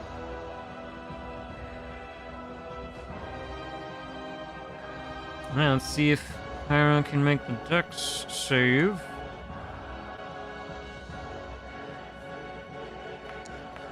Oh, that plays weird. That did Yeah, not it's fine. rotate like I wanted it to. They absolutely make it. Well, shit. All right, so D20 off. You'll actually have advantage in this roll because you're in your dragon form right now, and Kyle hates dragons. Hates. I'll give you.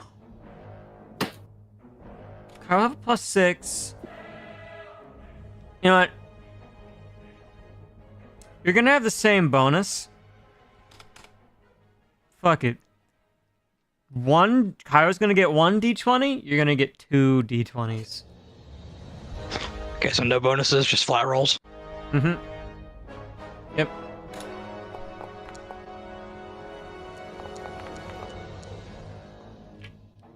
$13, let's go. Alright. Cairo attempts to almost like put a hand down your dragon throat in an attempt for your lightning just to course through your own body, but your breath pushes back enough and your lightning breath starts to disintegrate the hand. And actually, as you breathe your lightning, you see it form a rainbow of colors. You see green, red, yellow, purple, missing one, blue, of course. You see all the colors of the elements as the elements kind of disintegrate that arm and then run across Cairo's body as it just across all of it, essentially. I need to do some fucking damage. You kind of singe the flesh entirely. Well, for the most part anyway. It seems to do some severe damage. But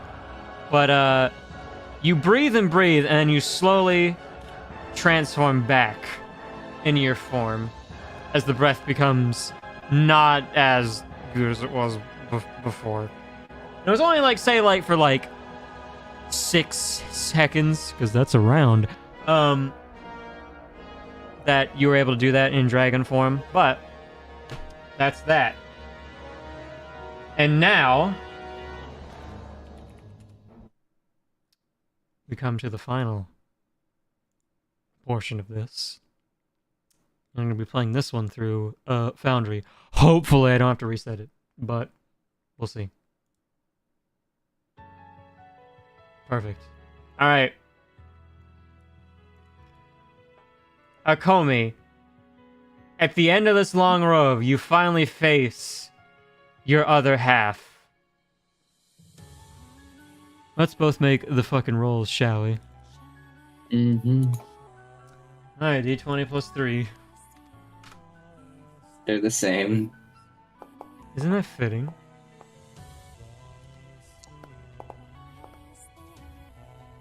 Alright, you get to make the first attack. Alright, so since she didn't turn her, she's going to focus the claws and grab both of Kairo's horns and attempt to rip them off. I like that, I like that. Alright. I guess, in response... Just looking at you right now. Kairo's gonna take their own clawed, like, bloodied, like, gory hands and try and rip out the flower out of your eye because it's funny. I say it's pretty even. Let's both do d20s plus 6. Mm-hmm.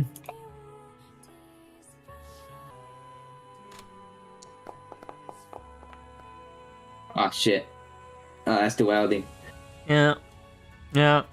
Alright, so Cairo attempts to just grabs into your eye socket and just like rips out as much of this flower as you can. You feel it like rip right out. And then you instantly feel it and very painfully start to grow back as like the bloodied flower just like sprouts back up and it covers Cairo in its blood.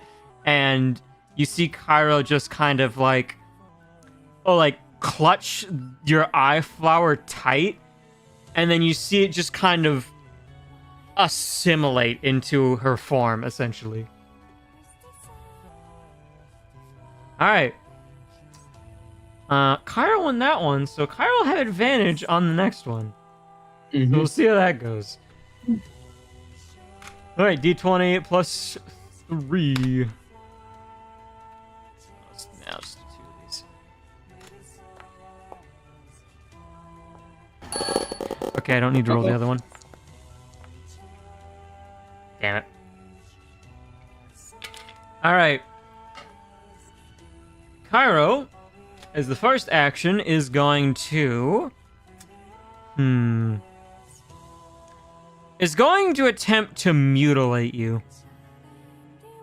As her own claws bring out, and she's just, like, wildly just, like, slashing at your body, just trying to, like, just ruin whatever semblance of, like, looking human you have, essentially. So how do you respond to that? Fuck it, I'm gonna try and push her off. And push her back towards the fucking Maz. Shove? Shove! Shove! Make me what is it? What is it? Well, what is it to shove again? I know it's a bonus action, but is it like Athletics. It's less athletics. All right, make contested athletics check, I think, right? She's probably good at this. Mm-hmm. All right, let's see. But basically, after this will just be like a bonus if you do in fact shove. All right, so this is her. Oh, the same. Oh, nice. Same fucking brain cell. Yeah, but I can't roll shit. All right, Akomi, you attempt to shove Cairo as she's like ripping into your flesh, but Cairo's a lot stronger, and she has that tendril kind of attached to her back, kind of like pushing her forward, and she kind of just laughs at that. Like, come on, buddy. Or you want that? yeah, like that. You want a little better. All right, so Cairo will have a +6. You will have a +3. Oh, sorry. All right, Cairo's roll. Make him roll go for us. No. Oh my fucking god. Okay. Cairo is successful. and absolutely mutilates your body and practically tears most of the flesh away from your body, barely even resembling what you look like in your image. Okay, you're in a lot of pain. So obviously you're gonna have disadvantage on this next one. So, fuck. So with all the blood being there, I'm gonna attempt. Oh yeah, you're a blood This. hunter. All right. I will attempt to do a strength. Bonus action too. Oh, it's a bonus. Okay. And it's amplified for free because I'm fucking blood everywhere. Ah, the blood. God Fucking damn chill. bondage. All right. You know what? Because it was a bonus action, you know what? Fuck it. You don't get disadvantage. You'll roll as normal. So, D20 plus 3, D20 plus 3. You also can't take reactions. Oh no. Well, Kara's cheating. I just want to say that right now. I haven't even done anything. She's fucking cheating. Yep. Yep. Alright, what am I... What did I ever do at this point? You're it's so strange. Oh yeah. They will have disadvantage on whatever they're doing. Like, basically all the rolls are going to be at disadvantage after this. At least. What are they going to do?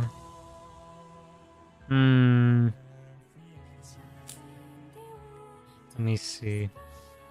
I don't know. Do you got any ideas? Kind of like... No. Because, like, you ripped out your Is it- fucking eye. That, you know, of course, grew back. She now, like, flayed you, essentially. Your kimono conveniently covers anything that is, not safe for work.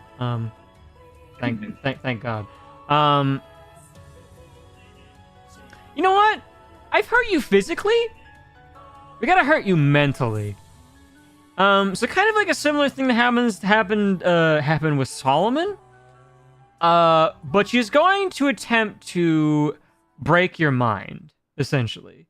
Kind of try and just weaken you mentally.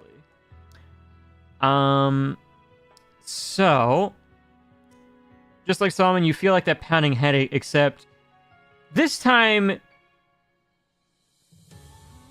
you actually feel your brain start to bleed, which is not so fun.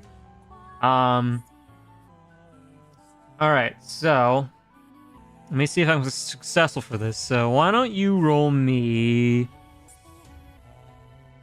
I'll get you to roll an intelligence or wisdom, your choice. I want to say intelligence because intelligence is higher for you. Save? Yeah, save. Can my Dragon Link give her advantage on that? This would be happening at the same time. Or no, yeah, wait. Have advantage, yes. Okay, that didn't roll like shit. All right. You are able to resist the mind breaking of Cairo.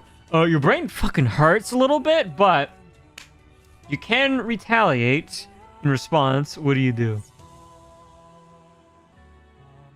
She's going to attempt to take one of the internal claws and just dismember her arms off of her. We love that. We love that here. All right. So because you succeeded, you have advantage because Cairo's binded. So you have advantage on that, and I'll give you a plus 10, and Cairo will just get their plus 6. Yeah. Oh no, wait, no. I said they'd have disadvantage. Blech. Okay. That's another one. Yes.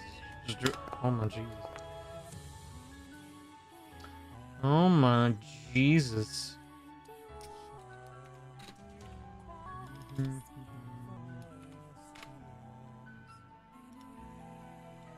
Doesn't work like that.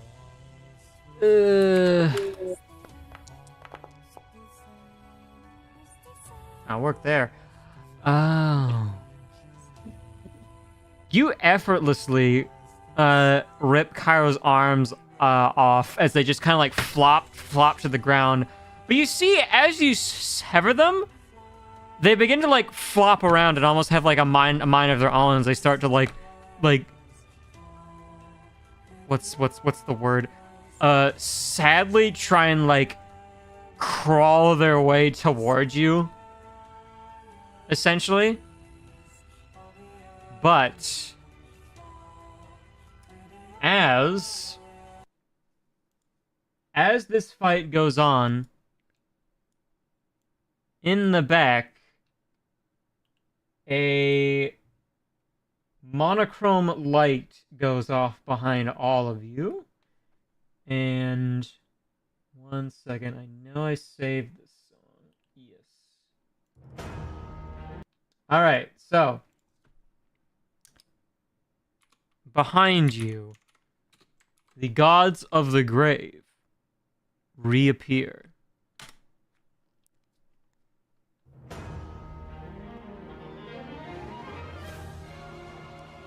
As behind all of you, a beam of a monochrome nature, not that, appears behind you and starts blasting Cairo in the center. They're kind of like flying up so it doesn't hit everybody. Essentially. And not that. It's not the color I would like. But oh, whatever. But they begin blasting into the center of Cairo, and Cairo attempts to like weave the souls in as a shield. But then one of the other ones just simply wafts a hand, and the souls start to like come apart from Cairo, and you see the form get less and less. However, for some reason, each and every mouth, and even this one right here with no fucking arms, they smile. A very sinister smile. As Akomi, Cairo retreats back into the flesh as she laughs and becomes assimilated into the flesh. And you see the beam is actually, it's still doing what it is, but then you notice it's building up into the core of Cairo, and it's building and building and building and getting bigger and bigger as you notice Cairo is trying to use this blast to explode themselves. And before you can even tell them to stop, an explosion of gore goes over this whole area as bits and pieces of Cairo, one by one, all of it goes into the life stream.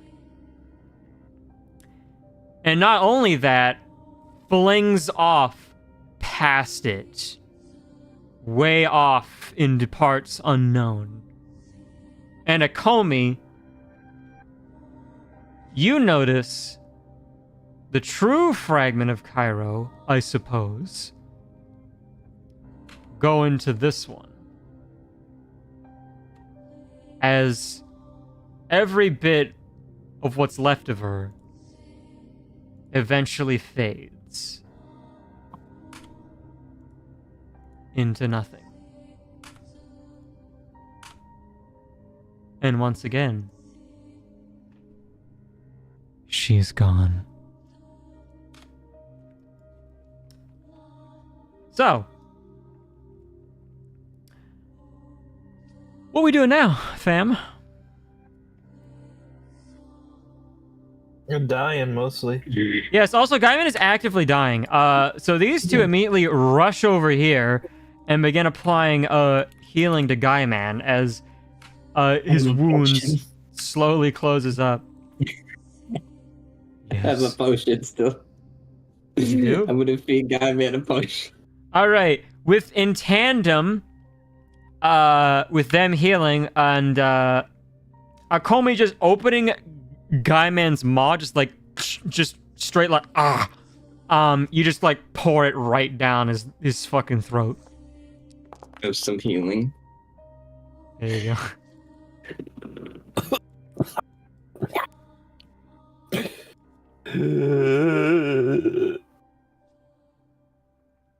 How's it going, big guy? Are you all right? Not really, but I'll live. Yeah, he looks pretty fucked up. Shh. It's very insensitive. At least I landed on a chair. Well, at least there's that. And the two of them kind of look toward all of you. What happened?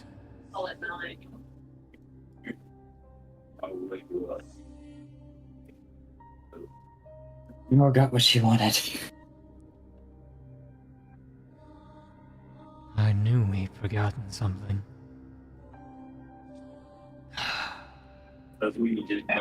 That's a pretty big fucking oversight.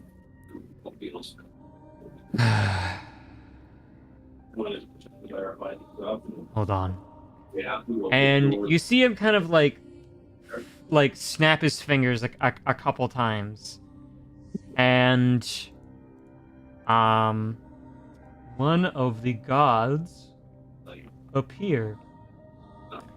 And is none other than the funny orb. Orb. Where is Cairo? Analyzing request.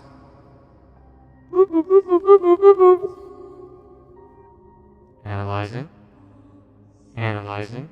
And also, while he's analyzing, the rest of them just kind of like clean up the blood, and it all just like disintegrates away, and the room kind of looks normal. And the arms just like also disintegrate. Akomi, you didn't realize it because everything was happening, but one of them was lashed on to your legs, and then that disappears.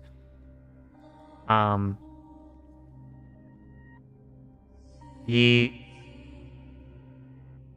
one known as Cairo has escaped into the life stream.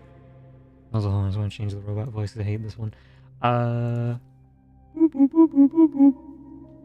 Okay, I think that was better. Alright.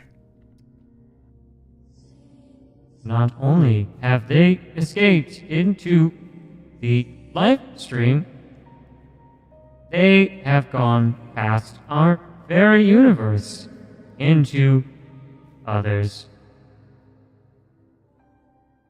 That is my analysis.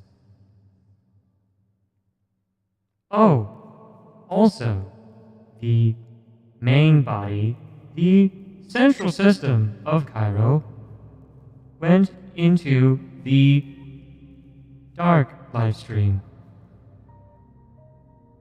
It seems she has been placed into the world as is.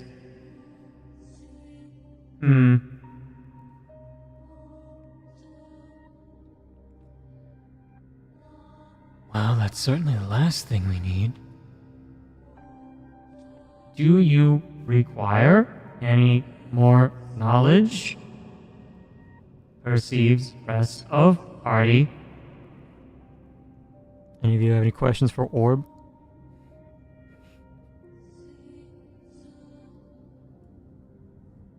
Gaiman's a little tuckered out right now. He's not going to be asking questions. No.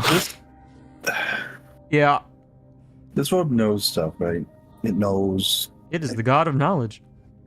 So, Yes. He gonna know. It will anyway. But but the thing is that Yes. how would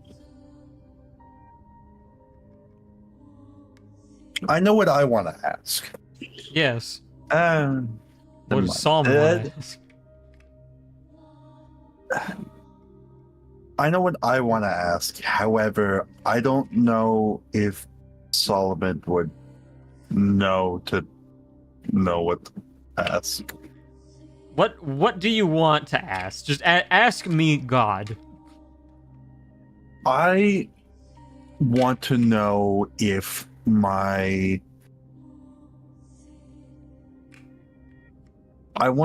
patron would remember Ergon. But Solomon would not you can't remember Ergon. Yeah, I see the problem. So yeah.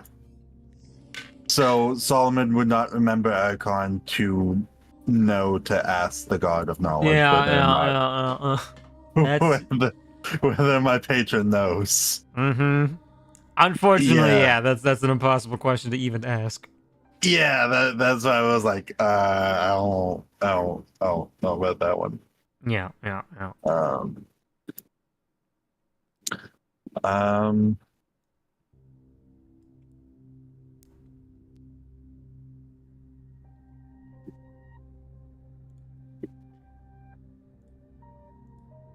I don't really have anything.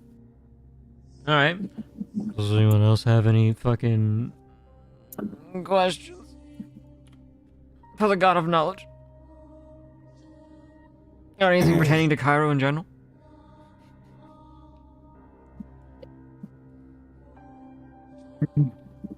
The only thing that I have to ask is, what the fuck? What the fuck? Fucked.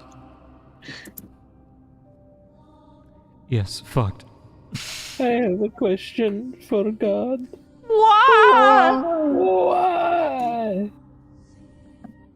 If that will be all, I must analyze the situation, for it is fucked. The orb says fuck. Yes. He did not. I He clearly did not- did. He clearly not did. fair. I don't know what you want from that from him. I heard Clearly fuck. just said fuck. It's fucked. And the gods of the grave just let out like a sigh in unison. This is going to make this next part interesting. He kind of like cringes. Cause it's just like, oh, that fucking thing's out there now, but like, I gotta send you off to where you're gonna go and stuff.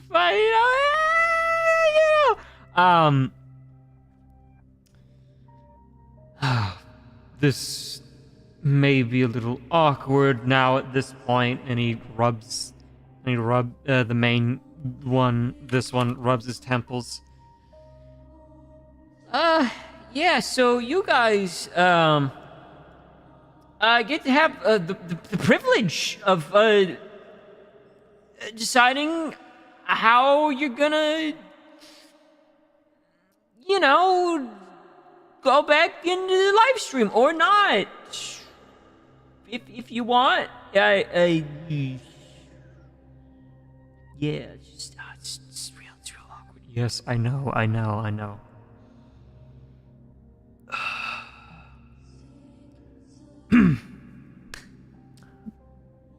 To put it simply, what you see on both sides of you, and I guess to help you understand what just happened, and it is completely our fault. But the white form of energy over here, and he points, is what would be the regular form of the life stream. You can enter this portion of it and you will go back into it as your soul was intended to do originally. And I guess be reincarnated essentially into this new world, though judging by multiple factors, I feel like a reset isn't the right word anymore.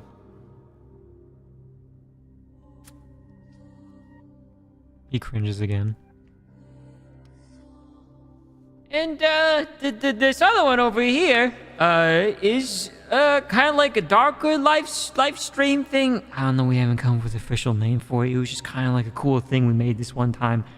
But if we ever deemed that there was a soul that should just, return, then they could go in there and they could just, just come right back, essentially.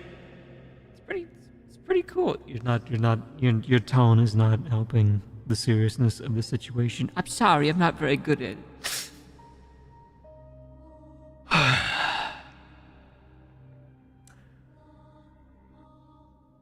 What would you all like to do? I suppose.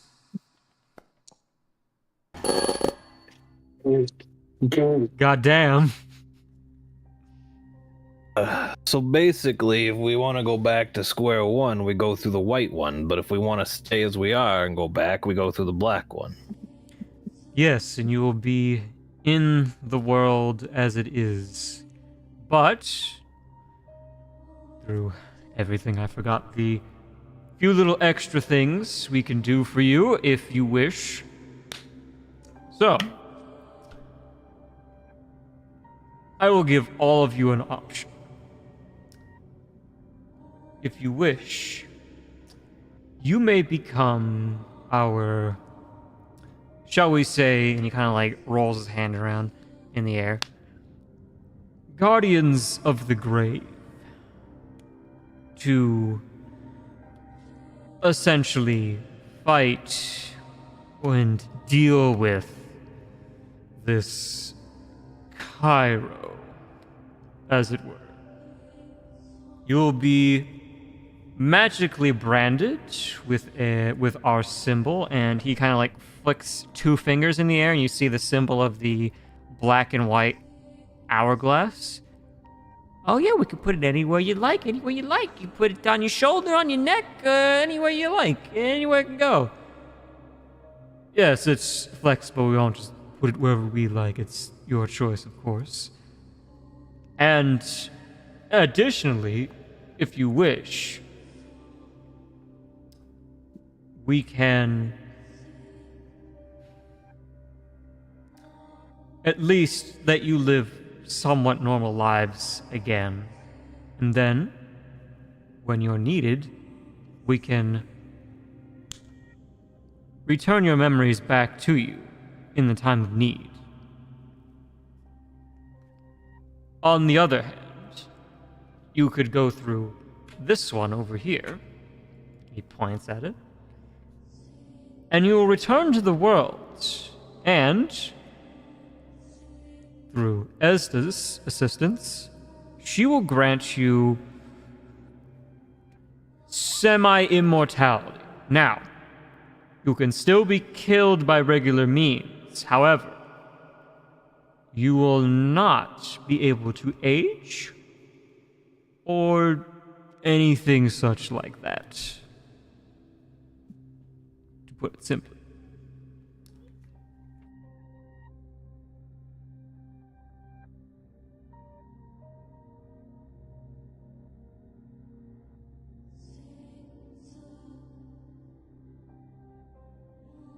Nothing's stopping her from just screwing up everything as it is now. I'm sorry, what was that? There's something came up. What was that? Nothing's stopping her from messing up all you're trying to achieve right now. Is there any way that we could stop the imminent problem? Or even altogether?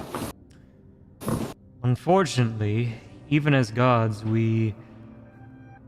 there's only so much we can actually do. Each of us can only really affect each parts of our own domain. Even then, we require our followers to make any meaningful change in the world. And actually, he looks over to Guyman. For example, Guyman here is a cleric of ours. I forgot, but he brings out his hand and like tries to like shake your hand. Guyman, do you accept the handshake? He does. It's been very nice to meet you, and sorry for everything. But someone like Guyman here can affect the world for us in our stead, because again, we can only do so many things. We are kind of restrained in that fact. As much as we want to just, and he claps his hands together, just get rid of the problem, squish out this Cairo entirely, we cannot do that, for it is our bindings as a god. Now, something else to consider is all of you have strands of creation.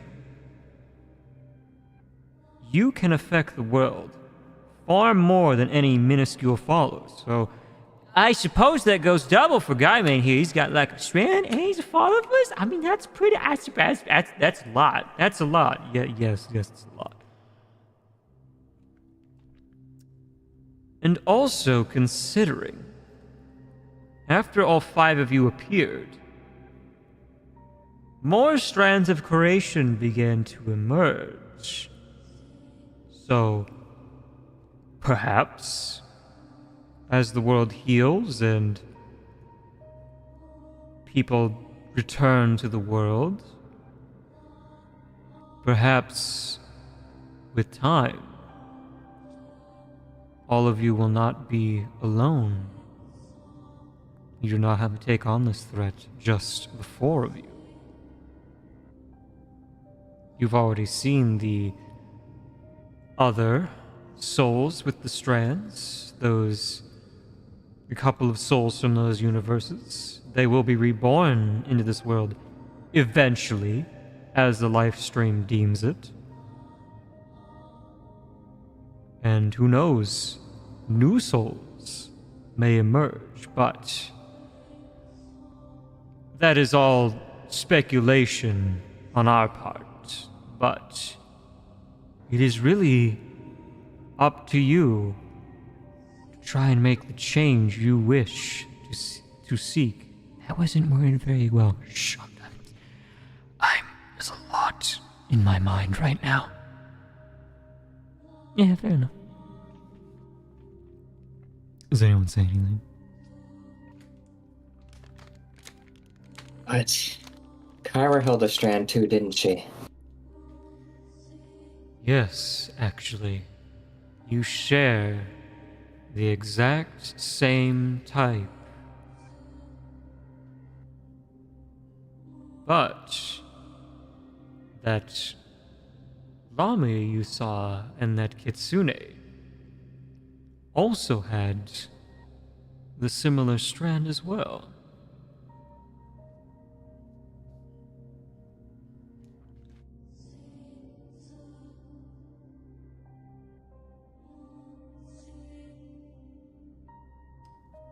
I mean, so you got that going for you. You already got like, he counts on his fingers. 1, 2, 3, at least 4, just for you. Right.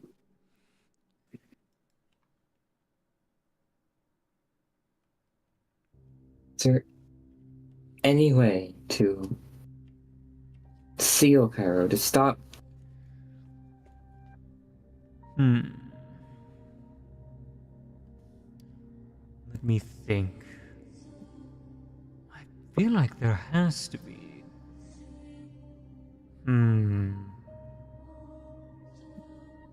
Especially with. I know just the person. He snaps his fingers, and a large, wizardy-looking man appears. What did you call me? What's going on? Ah, yes, Ewix. You know the magical types, yes? He strokes his beard. Yes, of course, I am the god of all magics, of course. Why have you called me here? What do you need? Speak plainly. Baba da baba da baba. They explain the Cairo thing. An agent of chaos, it would seem. And a strand of creation to boot. And you wish to seal its powers, potentially? Yes? He looks at Akami. Whatever it takes.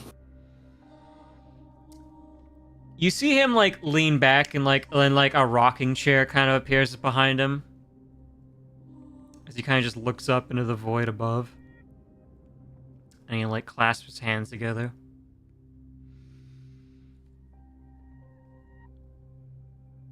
There might be something I can do. I will need to ask Galen a favor, and I'm sure it won't speak the devil. Galen appears. Someone said my name. Yes, Galen. Bubba da ba explains the Cairo bullshit again. You know, I'm not so much a fan of chaos myself, being the god of order and all that. I would, as much as I can, within my jurisdiction, within the rules of our very fabric of reality, mind you, I can't just do anything you wish, but a Comey, is it? He like leans in. Through a little bit of sacrifice, we could work something out.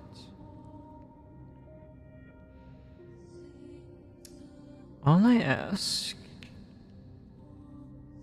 and now, before I get ahead of myself, you will have to place these seals yourself, of course. And now there are various ruins all over this destroyed world, and I have that to deal with. Actually, everyone has to deal with that now. At least that alleviates some of it. Anyway, there are a few temples, deep temples here and there, with a similar kind of sealing process. Now, Ewix and I would just have to rearrange those seals with the help of you, of course, you. And we could at least nullify the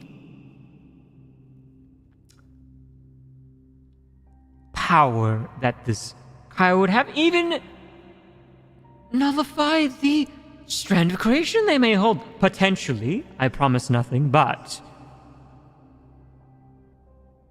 their presence may be very stagnant. As long as those seals hold.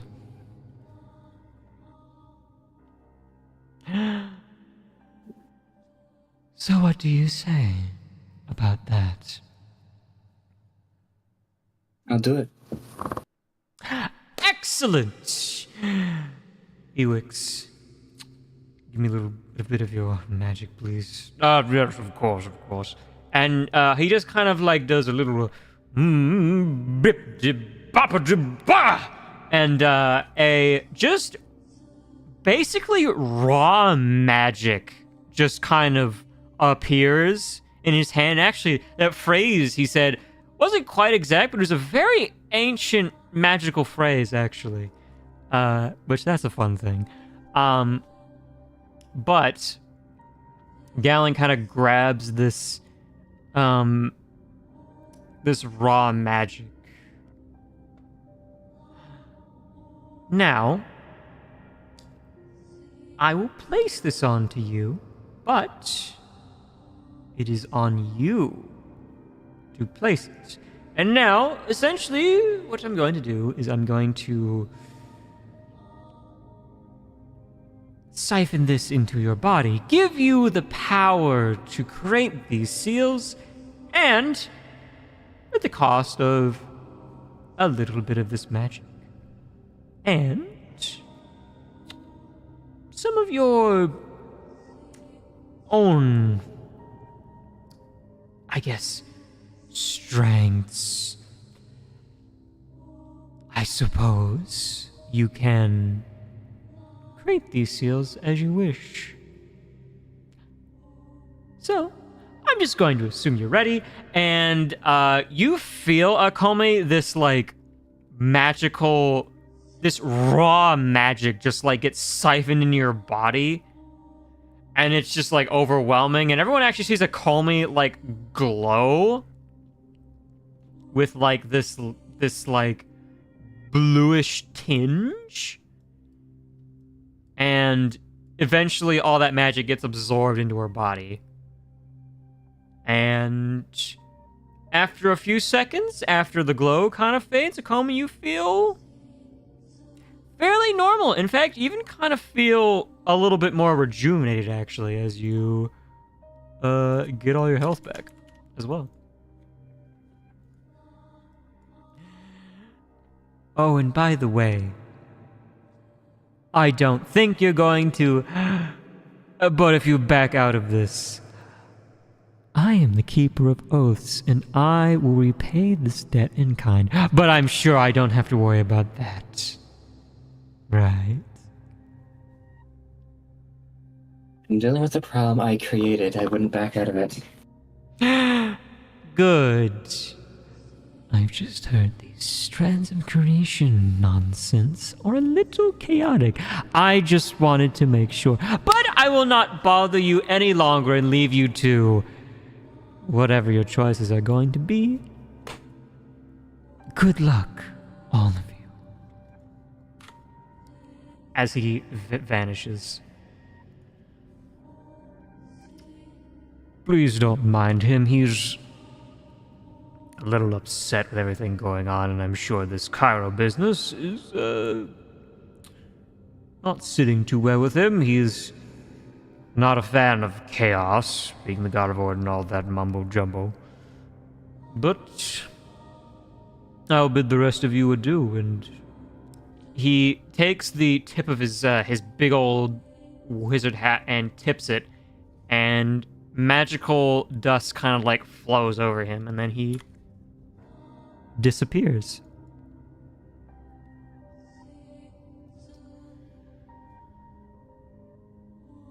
Okay then.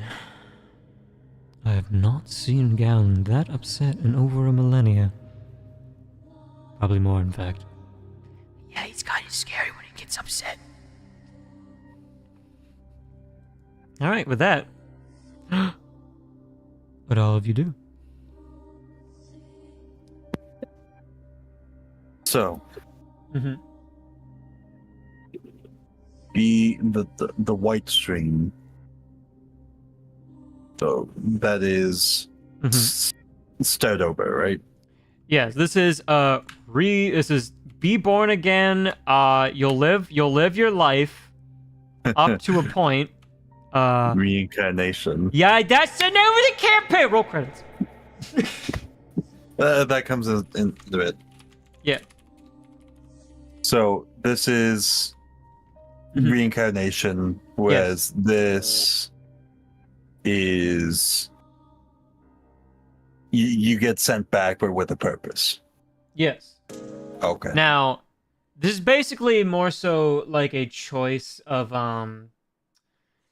do you want to live knowing, or do you just want to just say fuck it, I want to live my life at least for a little while and not be inundated with this shit and just be called upon when you want to? Or actually, alternatively, you could just step in there and just not be a guardian of the grave and just live your life as is. You can also, that's also the technically third option. Also, just to change the mood a bit. Guys, playing-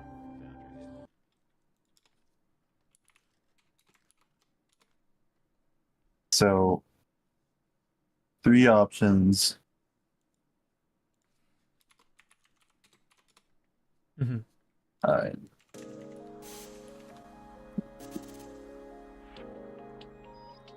A little more calm music. So they entailed sacrifice of my physical abilities. So once these seals are placed, I'll be effectively nothing. From what it sounds like, you will be mentally and physically severely handicapped. It will probably be very hard to function for you on your own. At least once all of the seals are placed, anyway.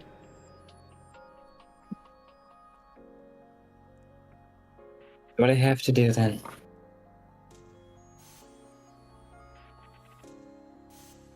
I'm sorry, what did you say? It's what I have to do then. So you choose to be placed back into the world? I do. Would you like to be one of our guardians of the grave? Yes, but can we skip the tattoo part? I already have enough marks going on. I'm sure you can tell which one's me. Yeah, you know, if they picked that side, you really need to do the tattoo thing? Well, no, I guess not. But all right. But there's one thing we're going to do. Or actually, reverse. He's about to clap, and he's like, "I won't bother her yet till all of you have made your choice. For I need to bestow upon you the immortality that Esda can bestow upon you." Alright, so basically just like stand on the stairs here, essentially, for your choice. Alright. Would anyone else like to volunteer and pick what they're gonna do? Or if you're still thinking that's fucking fair. Well, I was already following his anyways. And I ain't ready to part with my little buddy yet. Oh, I should mention actually that due to the way we grabbed your soul, your friend is actually a part of you forever now. Even should you step into that one over there, you would still come out as you are now. You're inseparable.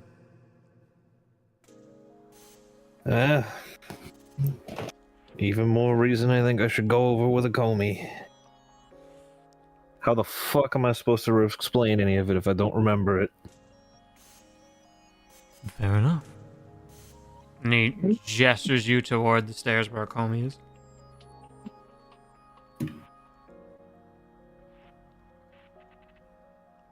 All right. Solomon or Lothic?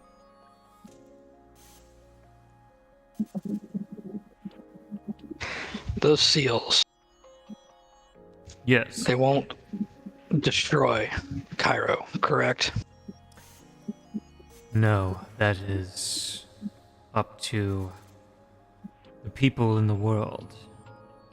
It's in their hands to destroy Cairo and all of you. Then I still have work to do. All right. I caught that. Yeah, you did. I had to do it. All right. And finally, the gods of the grave finally look towards Solomon. And what of you, dear Solomon? What are you thinking? You know, if this option was given to me at the beginning of the journey,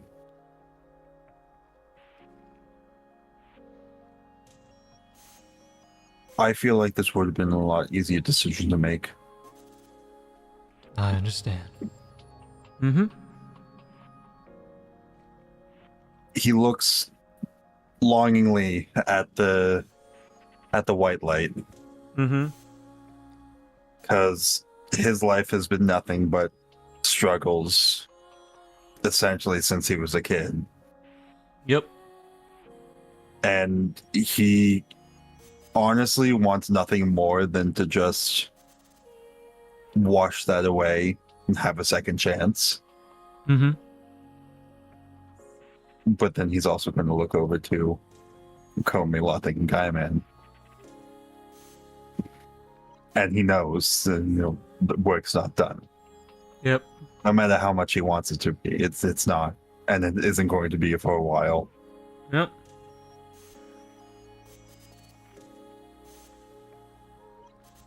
So he's going to look back at the white light one last time and it's like,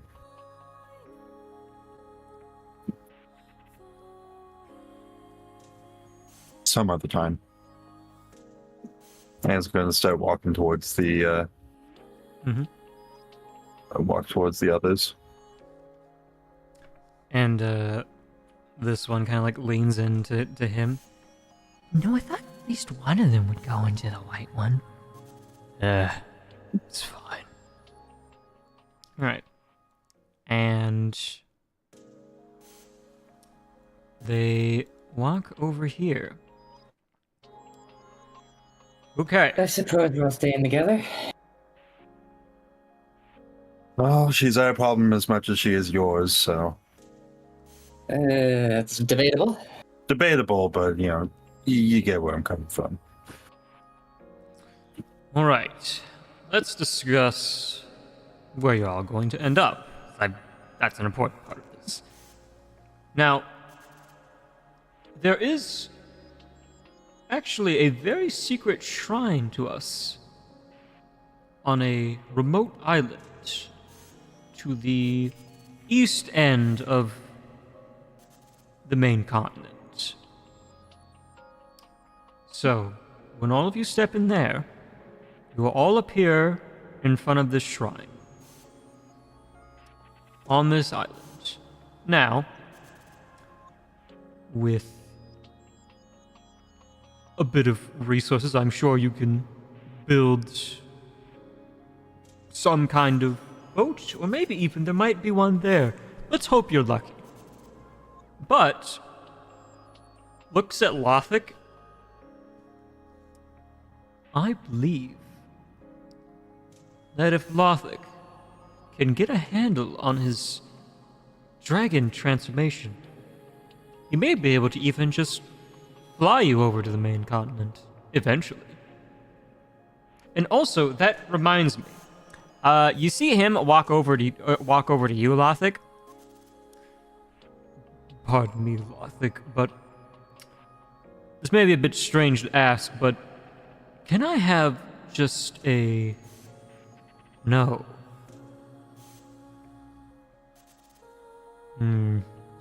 I will give you a choice. I need a few scales from you. Or I could take the scales from your weapons you currently possess.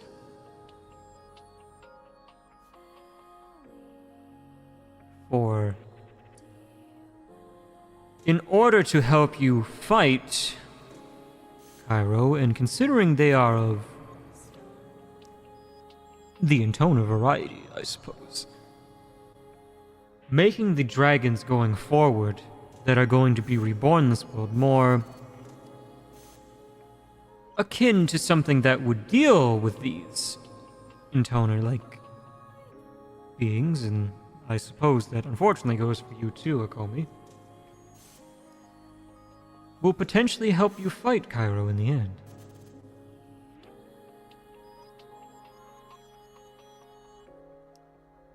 So Lothig, do you want to give him some scales, or does the party want to give the tips of your weapons over? I will hold out my arm Mhm. and say, "Go ahead." All right. So he simply waves a hand over your arm. It's just a little painful, but then you get. Then they take a very small group of scales off your arm, and it bleeds a little, but then he immediately heals it. And he backs away, and you actually notice with how many scales he took. You know what? Fuck it. As they're in his hand, he waves over some more magic, and all the scales turn different colors for each color of dragon, essentially. Now, if we... I'll need some time to do this, but if I implant each of these scales into some of the dragon souls that we have, they might be able to be born with the same type of resilience or anti-intoner. I can't find a better word for it, but you get what I mean.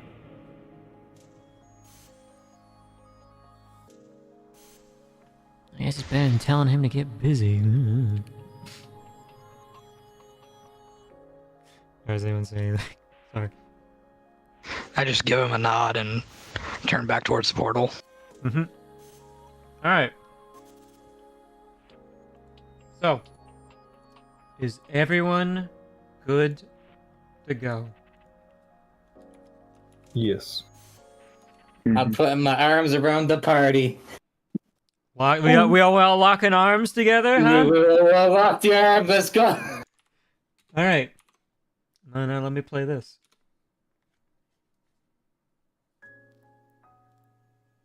Alright. Akomi, Lothik, Solomon, and Guyman.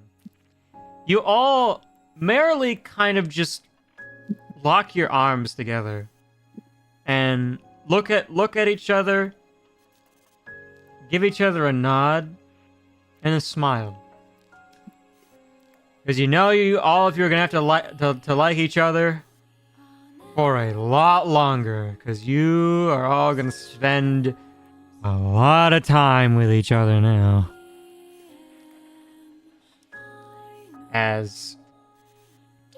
Wait, hold on, stop the music! Oh, before you go, I almost forgot. Claps. This is a god fuck up, but also it's funny. Yes, what do you need? Can you give these 4 immortality real quick? What, why? Bubba explains. Exposition done. She flicks a finger, twirls it around, and throws 4 balls of light into each of you. There. Now don't bother me, I have a lot more work to do. And she reluctantly waves goodbye as she waves away.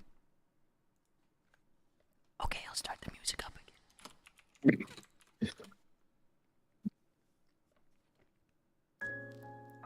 All right, through that awkward intervention, you all lock hands with each other and slowly walk into this dark live stream, as it were. And you all just, as you like walk into it, your forms kind of just slowly kind of fade away as you get deeper and deeper in until all of you get transported to this island. Now, of course, I don't have the map for this, but maybe someday I'll make it. And it seems to be a sort of shrine to the grave gods, as they've said. There's living quarters.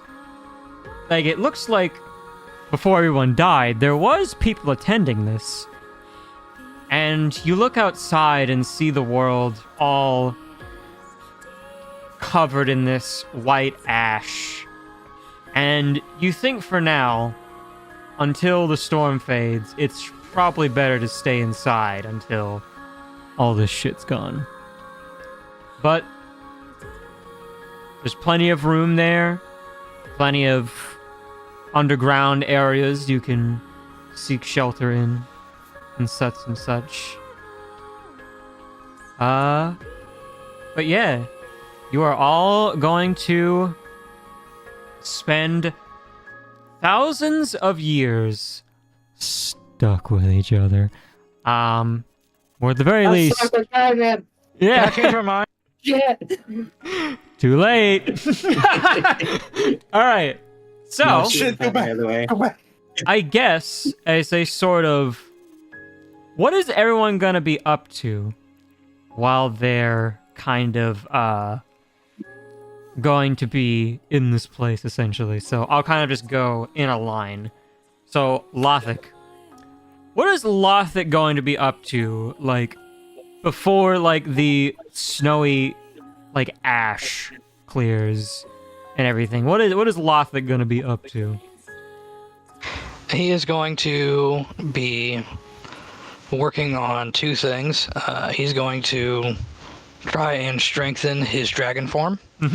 He's going to get a handle on that and try to get to the point where he can maintain it, hopefully indefinitely, but for as long as he possibly can.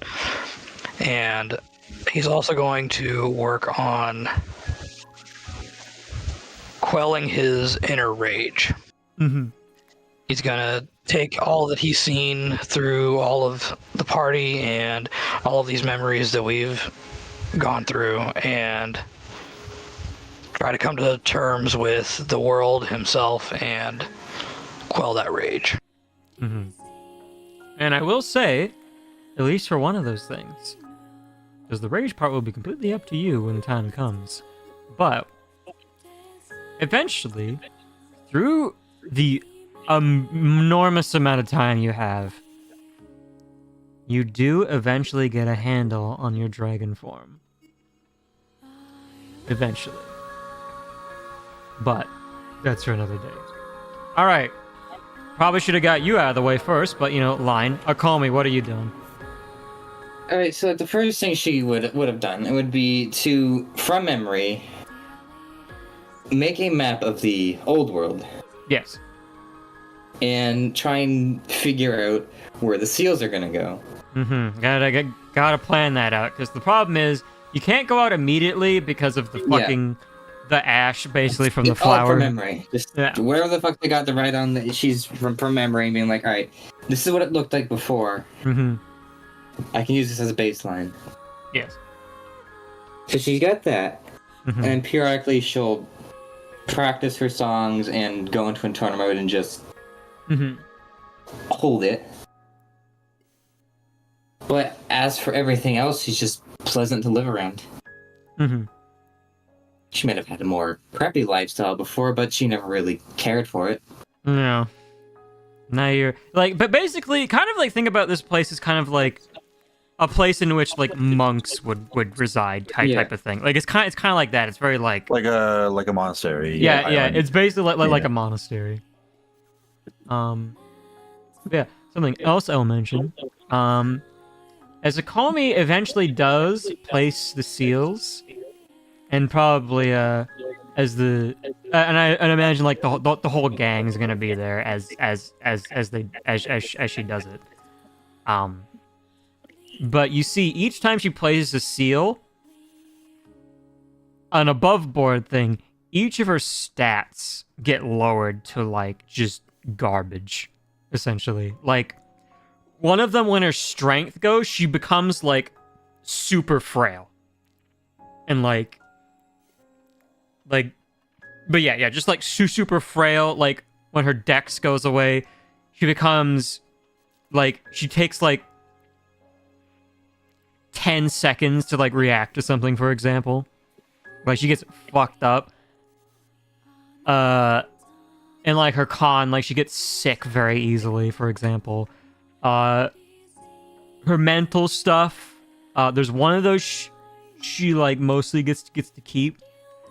But I'll leave an in-character kind of choice how that all is gonna exactly go, but you know. Like for example, like her intelligence, like she can't learn things as well anymore. Like it takes her a while to learn something new, which is not so fun. She still has all her memories. It's just hard for her to. She's kind of like grandma, you know. She's a little bit like grandma, you know. Grandma She can't move, she can't really react. She's not stupid, but she's not dumb. Slow. Yeah. But yeah. That is essentially what's going to happen to Kome, because I feel like that's a very important thing to get across. But now, Guy Man, what are you going to be up to? Gaiman spends his life trying to work towards one of his two major goals in life. Right. To become the best healer he possibly can. Like no one ever was. To learn all of the things, like to be able to look at someone at a glance and just tell what's wrong with them. So And working on you. The second one is to eat the finest pasta the world has to offer. You're goddamn right. Is that pretty much it? That is how Gaiman spends his thousands of years, or however long it is. Yeah, so definitely your healing gets better and better. And in fact, you even start to have your own separate pool you can pull from yourself just for healing, essentially. I get it. Yeah.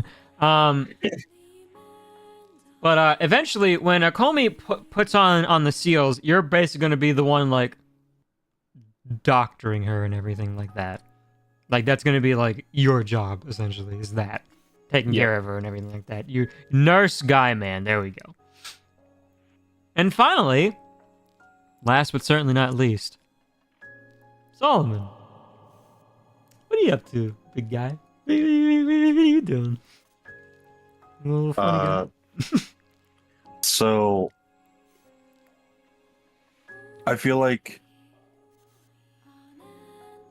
the biggest his biggest goal it's still to essentially release his patron, even though he's cut off. Yeah. So the second biggest goal is of course to help everyone out with, you know, placing the seals and stuff like that. Yes, which you being a warlock, you're very magically adept, so you can definitely help with that. And especially, I'll tell you kind of like what happens kind of, we're not going to say, of course, like off screen everything, but your patron does eventually reach back out to you, essentially. And you get your spells back, although you get all of your powers back, but they're going to be different this time, of course, because Pathfinder. Yeah. But basically, you get the knowledge that your patron has become a god and can affect more things than he did before. However, he is still trapped at the bottom of the surging bay still. So he is still trapped down there. So, perhaps after Cairo is defeated, maybe deal with that next. That's the plan. Yes. Also, while Yes. reaching out, he does Mhm. practice his blade work a bit. Nothing too extensive, just the odd cut here and there. Yeah. And definitely, because you will be spending not like too much time, maybe like a couple years without your patron or whatever, because you know, time for him is like a snap, like it's like whatever. But eventually, probably during that time, is that when you're mainly doing like your sword work? Because you know, I don't have spells right now, and even like He's eventually. For like maybe like you use some of your spells and like your spell slots are gone, then eventually like even like your cantrips kind of eventually kind of like fizzle out at one point, I would imagine. After being cut off for so long. Yeah, it's yeah. Yeah, I feel like at least for the first few years, Yeah. he'd be trying to call out to his patron and Yeah. just being left on red. He's like, well, I can't just sit around. And like So he started training up some blade work. yeah, I would imagine like what you would do is like every day you would go down to like the beach, right? And like submerge yourself in the waters and kind of like try and do Reach like out. a sort of like ritual type thing every day just to keep trying and trying and trying. Until eventually one day he does actually respond and he tells you a lot of shit. But we'll get to that at a later date. But of course tells you about the whole him being trapped. However, I have one more little thing before we do the funny thing. As you're all gone, the two gods kind of just stand there and kind of just take in everything. Oh, sorry. Take in everything that happened. And one of them breathes a sigh.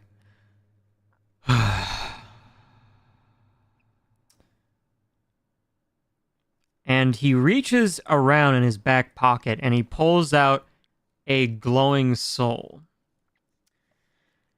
You know, I was really surprised you were able to, like, sleight of hand her soul out of all of them. When you're a god, it's, you know, of course, very easy. Yeah, you know, you're right about that. It's not complete, but it's mostly intact. We'll just send her off, I guess. And, they both walk over here to this one. And I feel like it would be better if she was reborn entirely. I mean, it's not really her choice, but, you know. It's almost like her consciousness isn't even really in that one. That is strange. But then, a light begins to emerge behind them.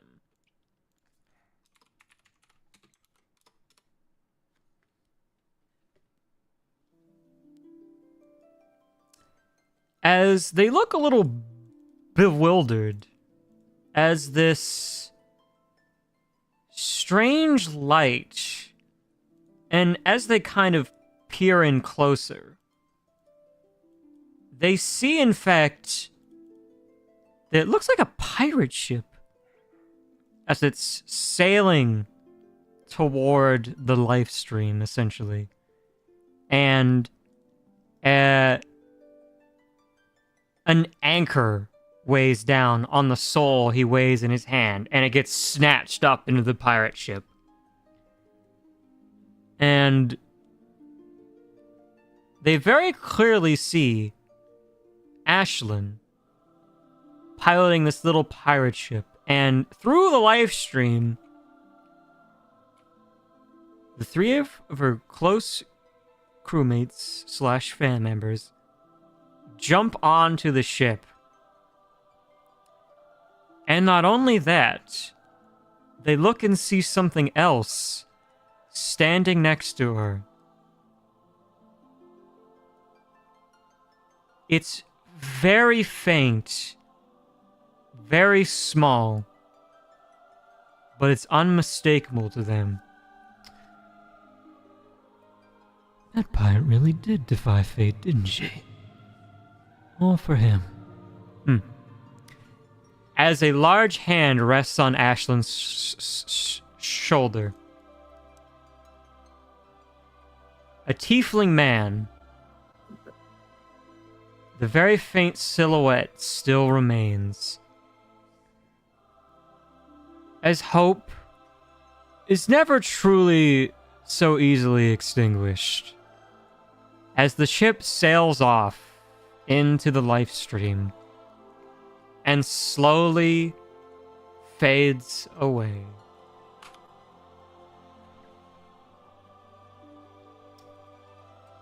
Warrior of Light, huh?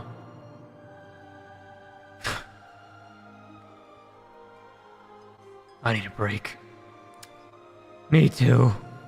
And they both vanish.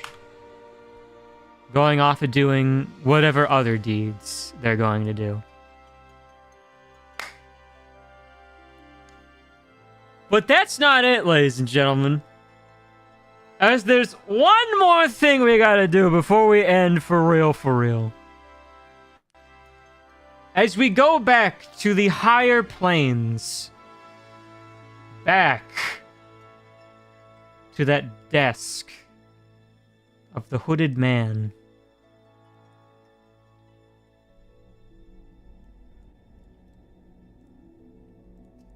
All right. As the man in the chair just is taken aback and just lets out a big ah. I mean, it didn't take that long, but oh god, it felt like years. It was only a couple days. But I guess creation is very tiring. Oh, I should bring them all back. Ah, fuck! Loading. As 4 other gods appear. Oh, it's done, everybody. It's done. Oh, it's you, little pawn. Did you see what that fucking thing did? Hold on. Yep. Let me put it on I want to put it on replay for you. Oh, and then also this soul appears as well. Oh, fashionably later. See. He has the thing over his mouth. Anyway, let me show you what the fuck just happened with that little fucking. Oh, I broke it. Oh no! Look what it did. And you see a replay of what happened there as Kyle exploded. It is like, yeah, look at this, and then you see like the explosions go off, and you can see all these little like bits just like fly off into the greater universe, essentially. Did all that. I don't even have control of it. Now it's just there. Actually, I think. Hold on. Oh yeah, it did. It went back to your realm and other places. It's not just my problem now, although I have the main problem now. And I have to. Everyone has to deal with it now. Everyone has to deal with it. You got anything to say for yourself? Little fucking pot. You know what the fuck? Why do you even look like that, huh? Why'd you choose that for, huh? What's up with that? You know, you had that phone when I had this stupid ring on my desk, and he pulls out this little like golden radiant ring. I had this in my god. I put this shit in the drawer. Put that shit in the drawer. I forgot about it. He puts it back in the drawer. Sorry, I was late. No, it's fine. It's fine. The whole thing. It was only if you were available. It's fine. Something tried to sneak into my row. Oh, good. You better away with your godly baseball bat, because I wish I could, but it's too fucking close. I couldn't have time to fucking react to that. Like a fly swatted out, yeah. It's good. No, it's in the world now, so no, I can't. I can't just squash it. That would It won't be be. that bad. It won't be that bad. It won't be that bad. It's gonna be like a whole thing. I remember I was gonna do the thing. I was gonna have this whole crew go on this whole thing, and now I got this demon to deal with now. So yeah, great. Yeah, this is great. Anyway, it's You great. tell me you didn't have demons in the first place? Look, it's a work in progress still. I mean, they exist. It's a work in progress. All right. It's a work in progress. To be fair, that demon's built a little different. Yeah, built broken. Also, as all of this is going on, the pot, the red lid, something starts to come out of it. It's like, oh, great, what's happening now? As a womanly figure begins to appear. I just have to do the token real quick. It takes like 2 seconds, so it's fine. Let me do. What color do you want? What color? No, that's fucking light blue. I said purple. That was purple. I mean, you could be purple, but like too late now. It's already set in stone. Fuck you. All right. Is a. Whoop.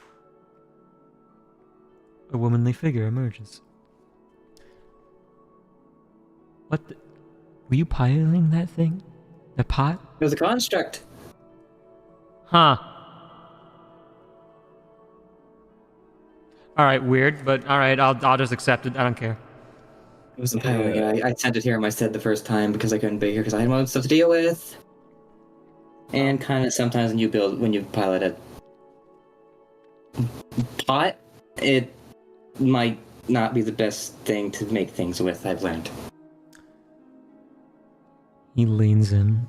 You don't fucking say.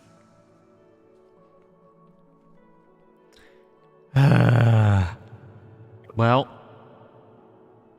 it's gonna be a bit before I can do anything with this. Now it's all covered in. He like leans over his desk and like blows on it. Like a little bit of the dust like flies off, but like not a lot. In like comparison, it'd be like a giant breeze just went through the world and just whisked it into space. I feel like that was not a good idea, but you know what? That's for future me to worry about. Like all this ash stuff, it apparently like causes some kind of horrible fucking disease. So I have to wait until that all clears up, and then I can start doing stuff again. That's great. Just fine. Gives you time to plan at least. Yeah. Yeah. What the fuck you want to say? Fart cloud? I just have a question about everything I wanted to ask. Fucking fart cloud. I mean, that's what he is. I wanted to ask a question about what we all just witnessed. Okay. Yes. Yes. What the fuck? I wish I knew. Looks at this one. Listen, the pot wasn't the best. I created 2 things though. I cheated a little bit. You fucking cheated. I said make one thing, not 2. 1. It was only supposed to be 1. You can't have one thing without the other. It creates imbalance. You know, now my whole world got flipped up, turned upside down. No, it's perfectly aligned. I mean, at least the other one's there to fix the problem. You know what? You know what? Yeah. Gonna be more people are gonna make all of you are gonna make, maybe others, I don't know. We'll see if I can get some calls for some other places, I don't know. But, you know, I fucking just, there's gonna be more. They're gonna deal with it. I can't do anything. I'm just gonna let them deal with it. It's gonna be fine. It's gonna be fine. It's gonna be okay. Just calm down. Just calm down. Let's see, and he pulls out a book. Let me just see. What is the first thing I'm gonna do? Something simple. I need to do something simple next. Just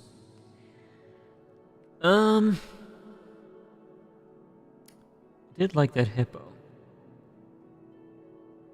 He was nice. He had a gun. Mommy's nice too. One of my best. It's just in the back of my brain. I hear my name, man. My name, man. Somehow everyone still hears it. Where the fuck did that come from? Who the fuck gave the hippo a gun? I don't. It was quite funny. The fart clown. Oh no! I'll just do something simple. I'll just do a road trip. Hopefully nothing horrible happens along their way. Are we there yet? Hopefully. What? Are we there yet? Are we there yet? I need all Are of we you. there yet? I need Let's go on a gone. road trip. All of you Are we there leave. yet? Gone. Be gone. As he just like face plants into the desk, and then rolls his head to the side. And then from out in the universe, you hear, "Are we there?" Ah! He's letting me do it again? My name, Ben. My name, Ben. I have a long road to this problem I have to deal with. Oh well! Oh, Prologue! Yeah! And that's gonna be it for the NieR campaign. As God just freaks out and just throws his papers all over the place. Oh yeah, I hope you all enjoyed the NieR campaign. That's it! Fuck, it's done. We completed was really the good. prologue of my fucking bullshit. That was just the prologue. That was the prologue of Prologue! It's like we're playing Yeah. Baldur's Gate. It was Yes. a thoroughly enjoyable prologue. the fucking spending 50 goddamn hours in Act 1 alone. Bro, that wasn't even Act 1. That was like, That was prologue. That was tutorial. We're off the Nautiloid now. yep. We're finally off the fucking Nautiloid. Oh man. Creeper. God is free for now. For now. Yeah. Oh, here we go. Yeah, so you can see. Oh, I could see anyway. Also, you bitch, you made me cry. Fuck you. Yeah, I didn't tell you about that fucking part with You the did ship at the not. end. I knew once Prelude came out, someone was going to break. Mm-hmm. You bastard. Yeah, so Archon is still a little bit alive. Yeah. Well, Oh, I mean, everyone's already dead, but, you know, he's gonna be reborn, but he's probably gonna be very different. Hmm. You know, maybe his soul will have an effect on the world. Final Fantasy campaign. See, Because he, interesting. because he was the first. That is true. Yes. Yeah, it'll probably be a bit as in character God fucking said. But probably at least once a week I'll probably just be working on random shit, and eventually I'll be doing the road trip campaign. We're gonna go all across the world. But also the world's going to change a bit, so I have to edit the map a little bit. Because you know, so many years happen, you know, the land masses kind of change and everything, so, you know, there's that. Oh boy, I get to play Colo because I can't do it in DCT. Hmm. Why is there no kobolds? Fuck you. But yeah, those fucking moorheads. More. But also now, what I'm going to do is anything that's going to happen after this is going to be Pathfinder shit, right? Because I really like Pathfinder a lot, and I want to kind of stick with it because it seems really fun, and I can do a lot of shit with it. And also in Foundry, Reaction system. a lot of its stuff is just built into Foundry and does it automatically, which, oh my god, is going to help so much. Especially whenever I get around doing the Final Fantasy campaign, I can have stackable effects, which is going to be great. But also, in addition to that, anything that is going to be using basically the old map, so to speak, that'll be any, like, anything that's, like, in the old map is going to be, like, 5e stuff. It'll happen before the NieR campaign, essentially. Or at least, like, perhaps, like, during, but, like, maybe, like, right before shit hits the fan. Or maybe at the end when the shit hits the fan. I don't know. So, I have two different technical worlds I can pull from and be wacky. Future in the past. Yes, and go back to the past, and then, I don't know, make some inconsistent bullshit, because, I don't know, someone touches a fucking flower, and then it fucking butterfly effect, and now that flower is not there, and that whole landmass is now just dead or something. Don't worry about that. Yeah, you know, good thing I did split this last session here. Because yeah, we pretty much went 4 hours a day.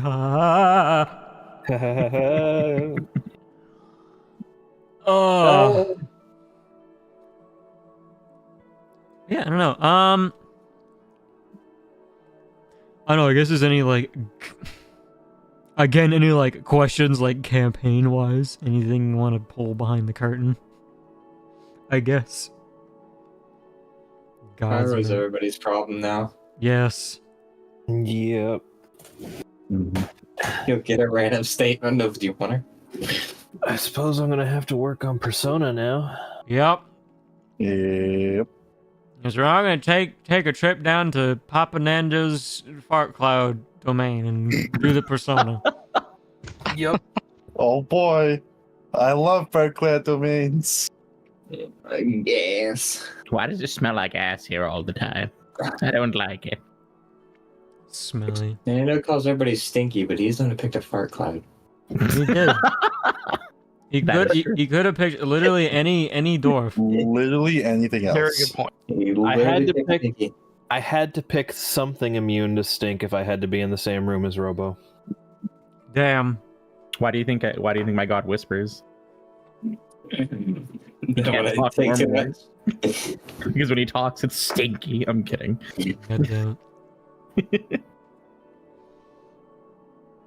I say god. They're like all those characters are more than gods. They're like the super gods. See, Astron's got like that mask around his face there or whatever, and then he just pulls it up. Oh no, okay. So for some Astron, it's if you look at it closely, it's like a liquid.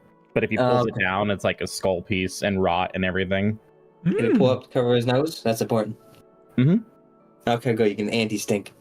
I'm going to smell fart cloud. He met the fart dimension. He was like, "This is even too much for me." Wacky. Fuck y'all, stink cloud Nando.